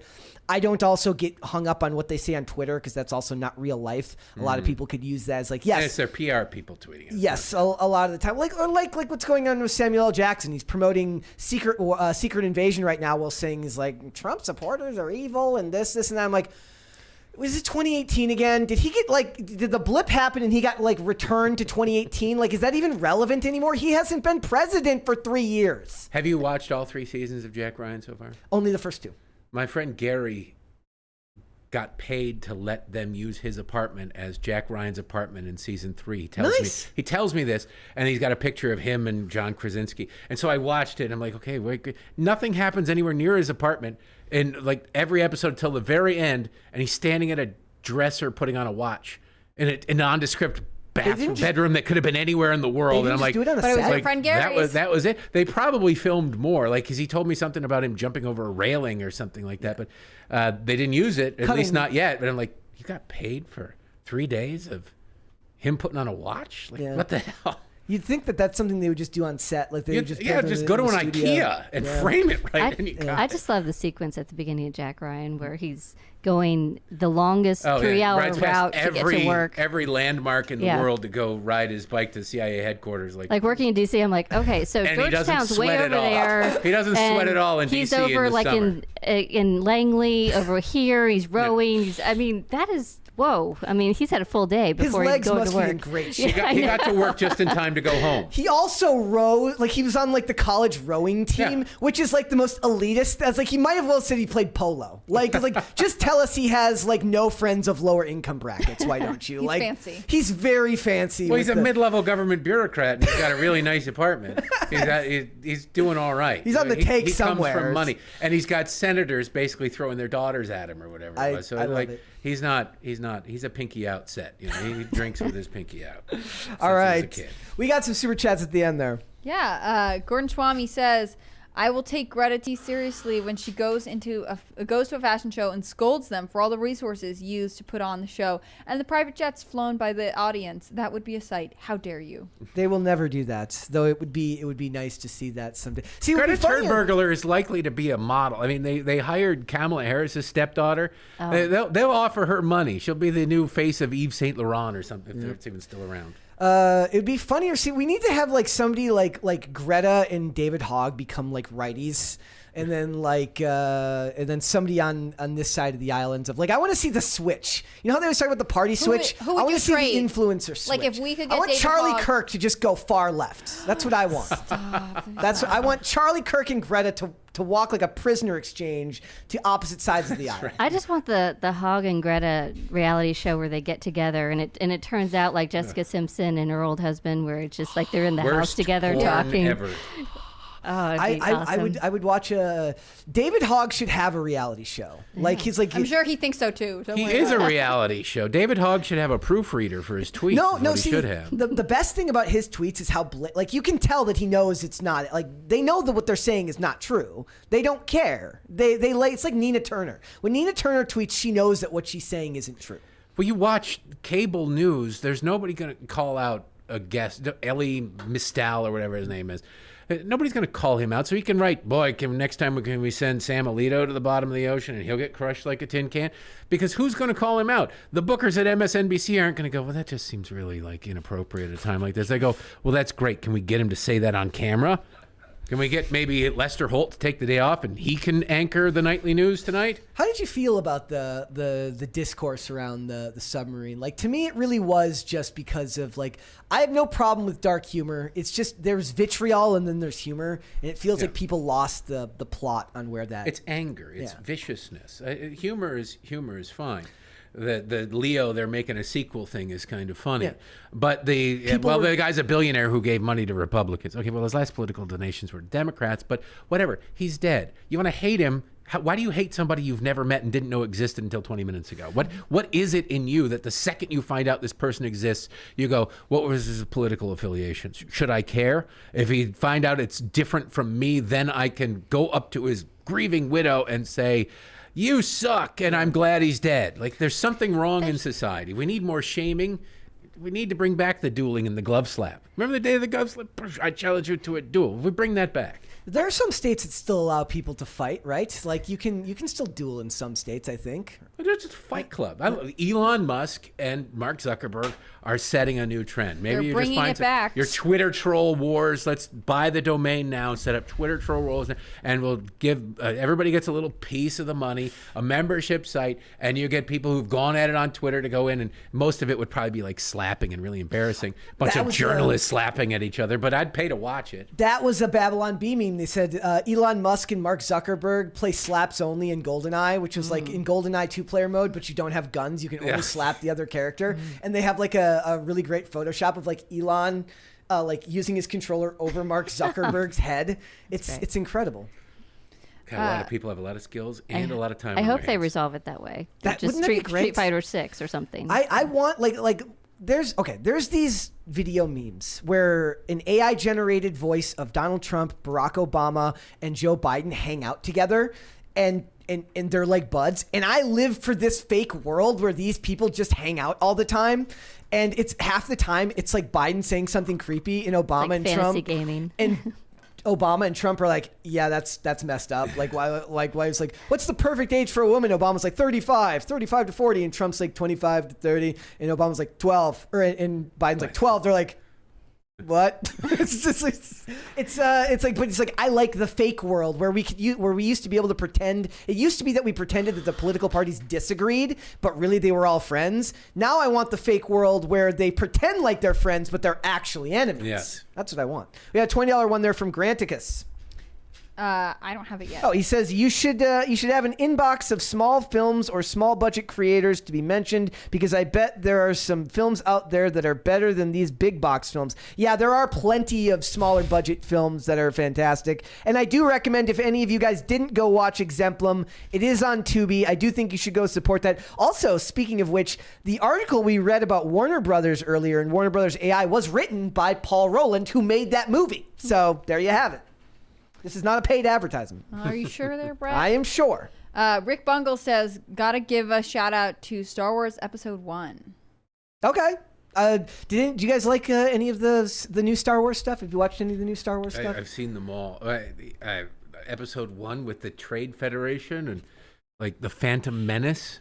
Why do you have to give a shout out to that? Why don't you just stab my childhood in the heart? We have an ongoing thing here where we have a guy who works here, Wesley, who loves he's amazing, but he loves The Last Jedi, and I force him to defend it every time he's on the show, and he does it valiantly, and he has his own reasons, but I always feel kind of bad because I make him like somehow it gets brought up. It's almost serendipitous every time somebody mentions Star Wars. I'm like, oh, remember when you talked about how much you love The Last Jedi? Because then people get really mad I wanted at him. to love The Last Jedi. I just couldn't. Princess Leia gets blown up and killed in the vacuum of space. Admiral Akbar is just dead. They just kind of go, screw him. But then suddenly the new force power comes into play where you can close your hand and fly through space and be fine. Yep. Forget the absolute zero out there. And you can make FaceTime video chats with your mind suddenly. But it kills you. It apparently kills you for some reason. Luke dies from thinking too hard or something. And when that happens. And that weird slug juice that he was drinking. So then he projects himself to fight, not really fight, and then he just dies because that was too. It was like, I don't know what to do with this, and they said, well, write that and film it. All right, well, that's fair. Let's do that.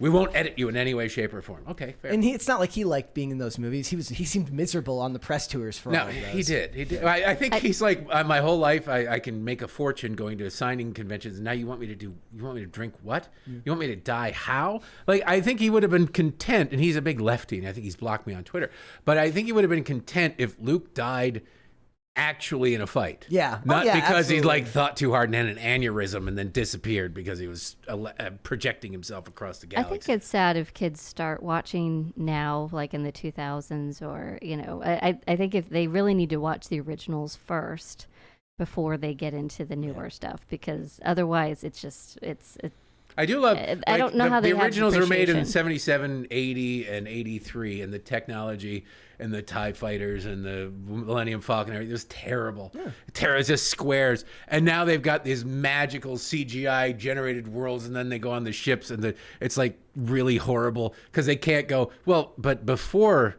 the original movies, they had great tech in the ships, and then it went to hell, and then it went like they can't have this ship tech be any better than it was in 77. So they got these amazing fake worlds created where they go home and it's basically the equivalent of a Commodore VIC-20 that is flying the Millennium Falcon.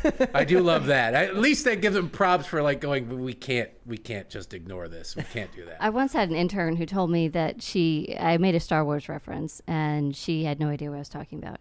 And I said, well, have you ever watched Star Wars? And she goes, no, I haven't seen any of that. Oh, yeah, I love Jar Jar. And I just said, get out of here, go home, and go watch the greatest export of our American culture. Like, just you need to go and go watch. Start with the originals, and then, this is don't come back to this office. This is your task. This is your task. You Don't need come to back until you understand. can quote R2-D2. Yes. Get out of my sight. You make me sick. Alfred LaRock says, Hannah, I just want to touch back on the fashion. Would you start a life and raise a beautiful family with a man who's 5'11", so he'd be taller in heels? If you're who's Hannah again? Who's Hannah? I don't know. I can't speak for her. Sounds like an Amazon. Yeah, I don't know. I hope you find Hannah wherever she is. Let's see. Rick Bungle says smiling face with heart eyes. It's an actual emoji on the screen. Oh, here. see, I get it as text. you I get it like as a that way text. better. I love the idea that someone is just describing emojis to me for our super chat. Michael Williams. Oh, do we read the Blade Runner one? No, we've got Constantine above that. Constantine, true. I read that as $20. Constantine says, really, stupidity beats artificial intelligence every time. T. Pratchett, HC. When you'll tell us 2-3 things you like about skydiving. Do you like skydiving? I went skydiving with my older brother, I think last summer or last spring. It was very fun. I don't know if either one of you have been. We jumped in Virginia, so it was in Shenandoah, so you get to see all the mountains and stuff. I guess 1, it was a good memory. 2, you're doing something different. It breaks up the daily routine. And 3, now you get to answer questions like this. You're always interested. Would you do it again? Yeah, I probably would. Why haven't you then? It's kind of expensive. I was gonna say that's gotta be the first thing to go in the economy, right? Like, did you ever see that article written about the stripper economics, about this like stripper who predicted the recession before anything else? Yeah, because people weren't spending on strip clubs. She has reported that, by the way, that she's starting to see a lot of people again. I saw that. Maybe that's a good sign. They're going back to the strip club? Yes. I think I'd skydive again in a different location to get a different view. You got to get skydiving economics, because that's like you really like that's got to be one of the first things to go when the economy falls it's like off. all luxury Is there ever items. really a line though? Like I got more disposable income and I know what to do with. Let's jump out of a plane is not something. I like my planes landing. I just do. I'm old fashioned that way. So you're cool with jumping almost to your death, but the deep sea It's a expedition beautiful view if she's splatted. see the Titanic, no way. The plane one has been tested, right? Like I was not the very first person going up. You get the wind blowing through your hair too. You're in a soup can watching the Titanic. Yeah. The plane I get planes. You don't go that high compared to, you know, like in a commercial jet. You're with someone who has jumped before. I jumped with someone. So you did a tandem. It did a tandem. And would you do a solo? You have to train for it. I have a friend who just became like a certified to go solo, and I don't know if I'll ever get on that level, but it's interesting, right? And I jumped with someone who had been in the Air Force, who had jumped professionally, if you will, pre-professionally to this. So I felt pretty secure with my decision, but I definitely wouldn't want to go in like a rickety airplane with someone who's like, this is my very first time jumping tandem. Ernie's flying. Which one do you pull? The buckle? No. They just let me do this yesterday. No. Once we get out there, just start pulling stuff. Yeah. Anything that's loose on you, just start pulling stuff. They do make you do like a little drill. They're like, okay, so you're going to like, you know, maybe a verse different, but they're like, you're gonna tuck your knees, you're gonna do this, and like when I do this, you're gonna have to like, and I was terrified I would forget it all, and it's very type A of me, but I was like, that was more stressful than anything else, of trying to remember all of the instructions. Was it 3,000 feet or 10,000 feet? I don't remember. I think was it a long experience? Yeah, it was long. We had to hang out 10, for a while. I think it was 10. Yeah. Do you feel like you could have done the Tom Cruise video where you're jumping out of the plane while still talking to a camera? Did you feel like you could have done that experience? Well, now I want to try, right? Sounds like a business expense at this point. Yeah, I feel like I don't understand what we're spending money on at this company. It needs to fund my skydiving habit. There you go. Michael Williams says, you've never seen Blade Runner. I want to dress like I'm from the future. Also, someone tell Tim not to feel guilty for being sick and taking time off. I'm sure he appreciates that. He does. Permission. I have seen Blade Runner, though, so that does not mean that I want to dress like people in Blade Runner. Which one is Blade Part Runner? of the reason the Blade Runner fashion is cool is because it wasn't a priority. The world had kind of fallen apart. It was a kind of a crappy place, so they didn't spend time advancing fashion. And it matches you watch the scenery. The movie, the Jennifer Lawrence movies, the Hunger Games. God, they dress like morons. Yep. They dress like there's no other movie. They dress like the Met Gala. Blade Runner, they dress like they dressed when Blade Runner was made. So you're like, oh, you know what? I like that fashion because that's what you wear now. You want a leather jacket. That's basically the difference. And in the other ones, it's either weird, stupid, pointy things with stuff coming out of your head or unitards. Yeah. You know, like neither one of those. I felt like with the Hunger Games too, part of the magic was lost because it was a book and you were allowed to fill in the gaps with your own imagination. Like trying to translate a visual description of something to television or movies is hard, and really it's unsatisfactory. Mm-hmm. Guys, we are very close to a fourth crisis party. Come on. Before we go. Let's see. Grofty says, even though this was a spicy episode, it was a good type of spice, listenable, unlike Culture War. Yikes! It must have been bad. Somebody's drinking the hater. All I've seen is the clips of people talking about it, and they're like, they're just talking about. I this think it's the first time Culture awful. War has had a debate, whereas here we have a camaraderie, a sense of camaraderie. Yeah. No, there's a debate about how DC sucks and That's Marvel true. is better. Well, but it wasn't much of a debate. Since I'm always right, it was it's somebody fine. pointing out the fact that DC sucks and Marvel is I better. think you would it's come not really back. a debate. I think I'm right in saying that both of you would hopefully come back, whereas I don't think that's true of the Culture War guests today. Sounds like you should have her back, because that sounds like I don't think she would bang want up to. She sounds like a Marvel lover to me. So don't bring politics into this. Grafty says, yes. Thank you, guys. Quiet storm.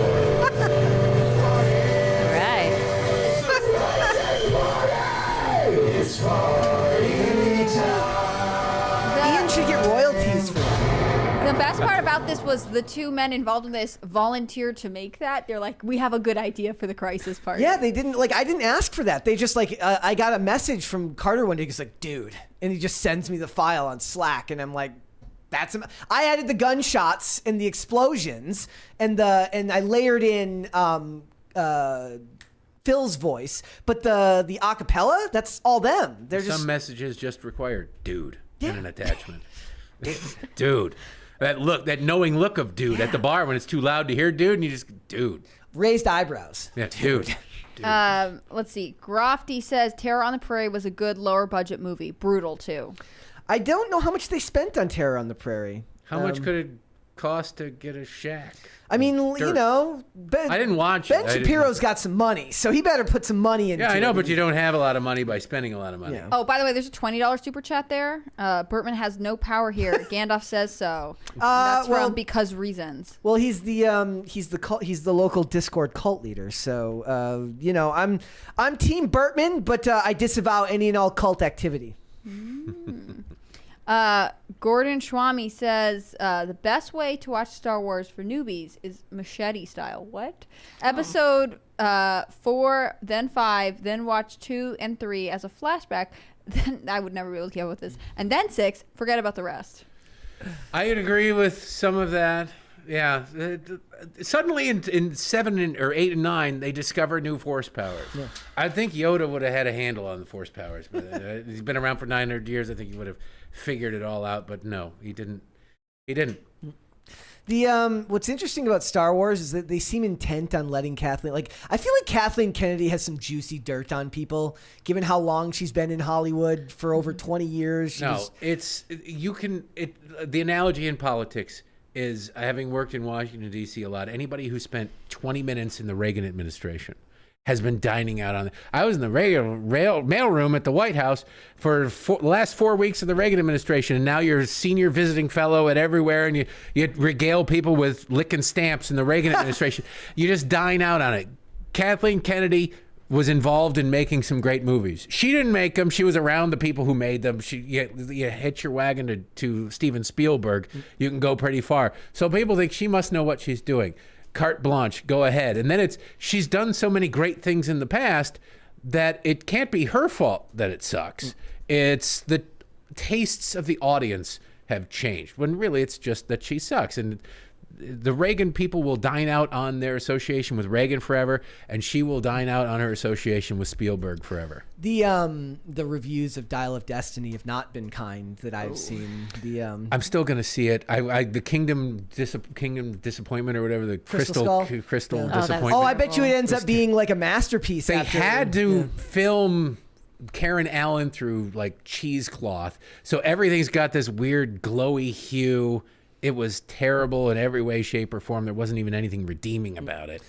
But in that sense, there's nowhere to go but up. Yeah. And the fight scenes, he's on this, like, clearly. It was so much green screen that it was ridiculous. But he's geriatric hitting. He's so and you're old-looking. just. I finally got through The Irishman. You ever see The Irishman? Yeah. It's like 8 days long. Yeah. I fell asleep the first 5 times I tried to watch it. Another example of like overindulgent directing. But if you watch the young Robert De Niro beat up the guy at the store who was mean to his daughter or son or whatever it was, it's like an 80-year-old guy beating up somebody. Yeah, it's like that, and he's kicking him, and he's got this weird sort of I'm passing a stone look on his face. Like you can't airbrush that away. And it's that kind of way with Harrison Ford. They've gotten a lot better at the de-aging. Yeah. And maybe they just superimposed his body on or head on somebody else's body who could actually physically move like a human being.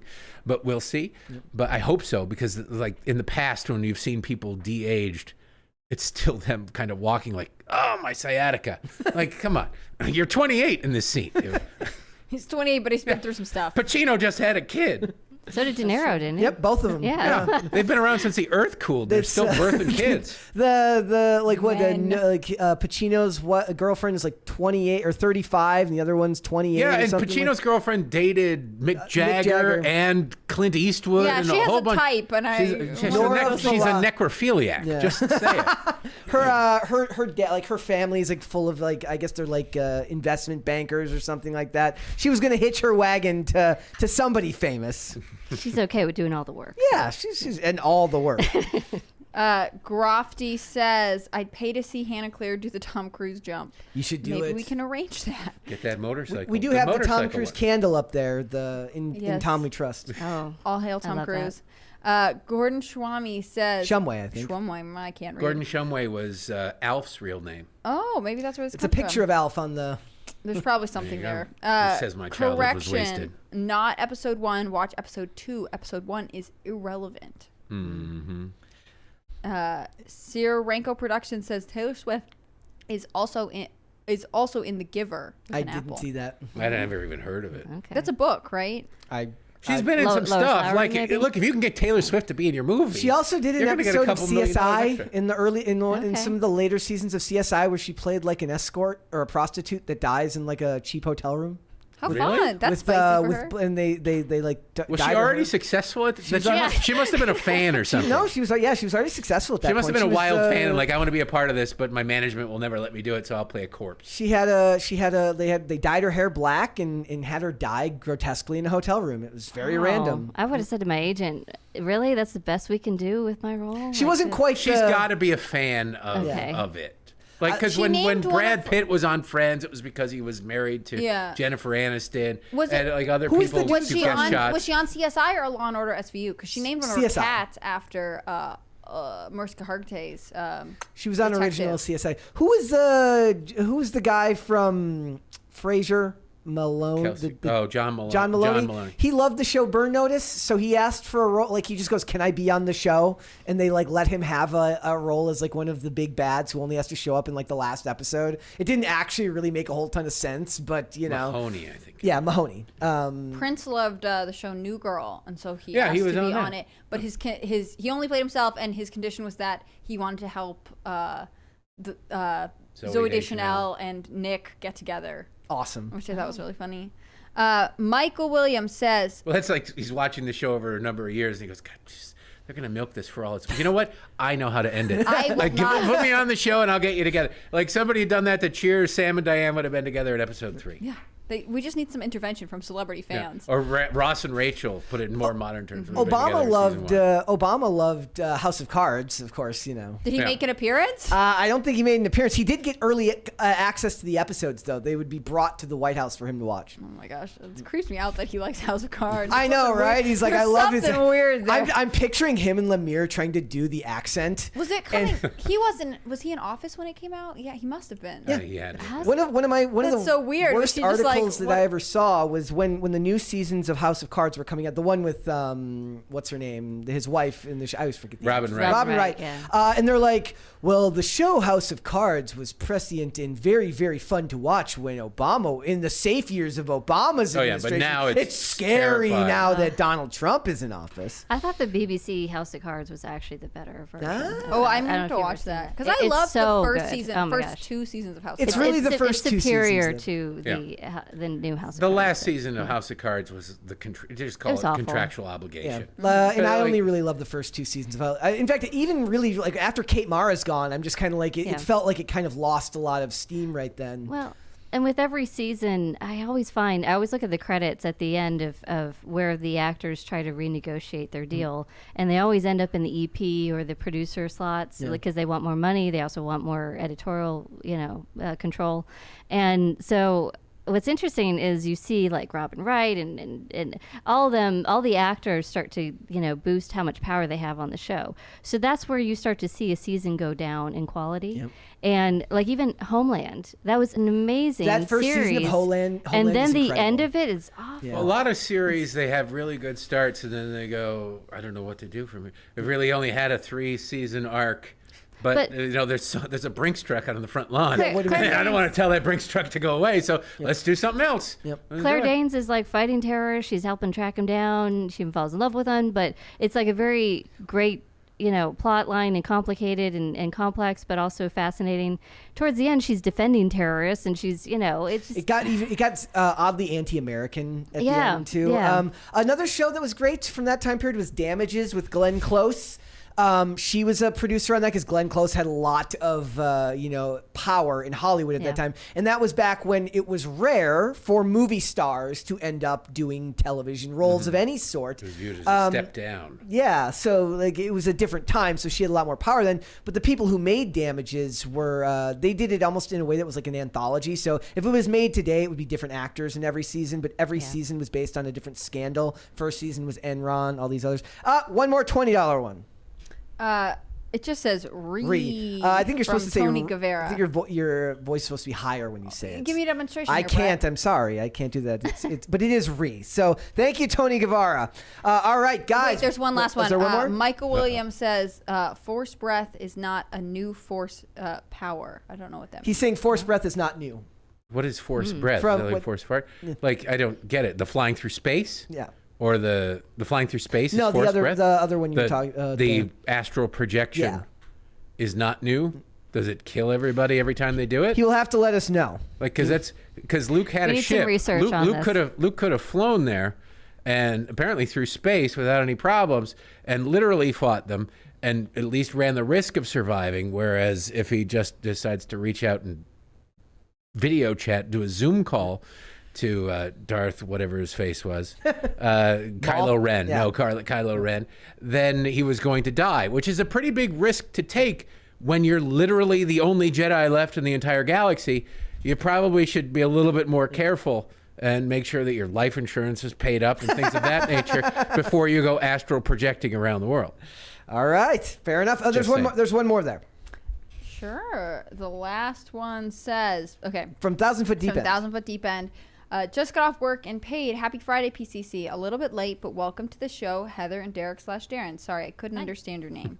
Hope everyone has a great weekend. Hashtag hostage crisis. What it is if they want to keep us here, they just super chat and then we can't leave. I'm literally held hostage. It's super chat handcuffs. But before we go, guys, would you hit the like button on this video and subscribe to this channel if you have not done so already? Turn the notification bell on. Share this video with your friends so that other people can come and join us live for these shows. Hannah Claire, would you like to let everyone know where they can find you? Yeah.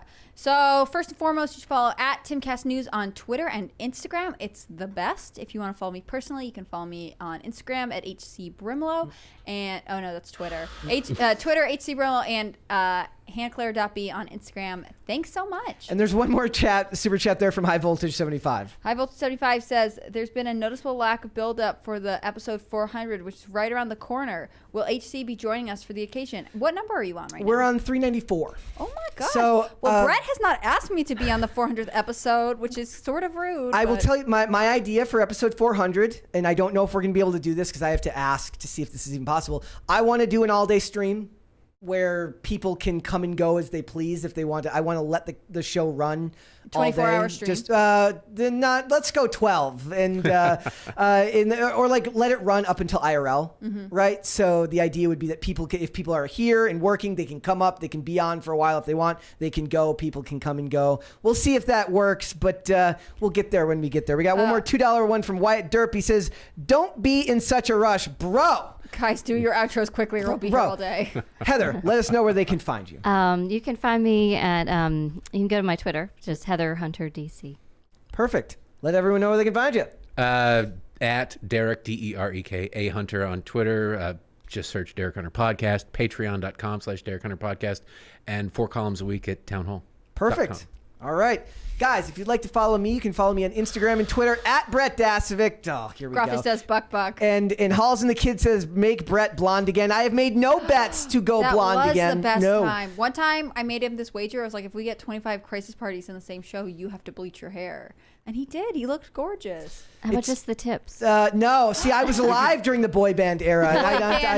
No. Boy band Brett. Mr. Jeremy or whatever from Lethal Weapon, Gary Busey, dyed bleach blonde. There you go. Yeah. It was. I'm not doing that again. Sorry, guys. Yes, one you more can. from Wyatt Derp says, I can do this all day long, like Cap said. Go, Brett, go. If you want to follow the show. 3 p.m. Eastern Standard Time, New Pacific. That is Amazon Music, Apple Podcasts, Pandora, Spotify. If you'd like to follow the show on social media, we're on Twitter at PopCulture_show, Facebook and TikTok at PopCultureCrisis, on Instagram at PopCultureCrisisPod. We'll be back with another episode Monday. We'll see you then, guys. Bye.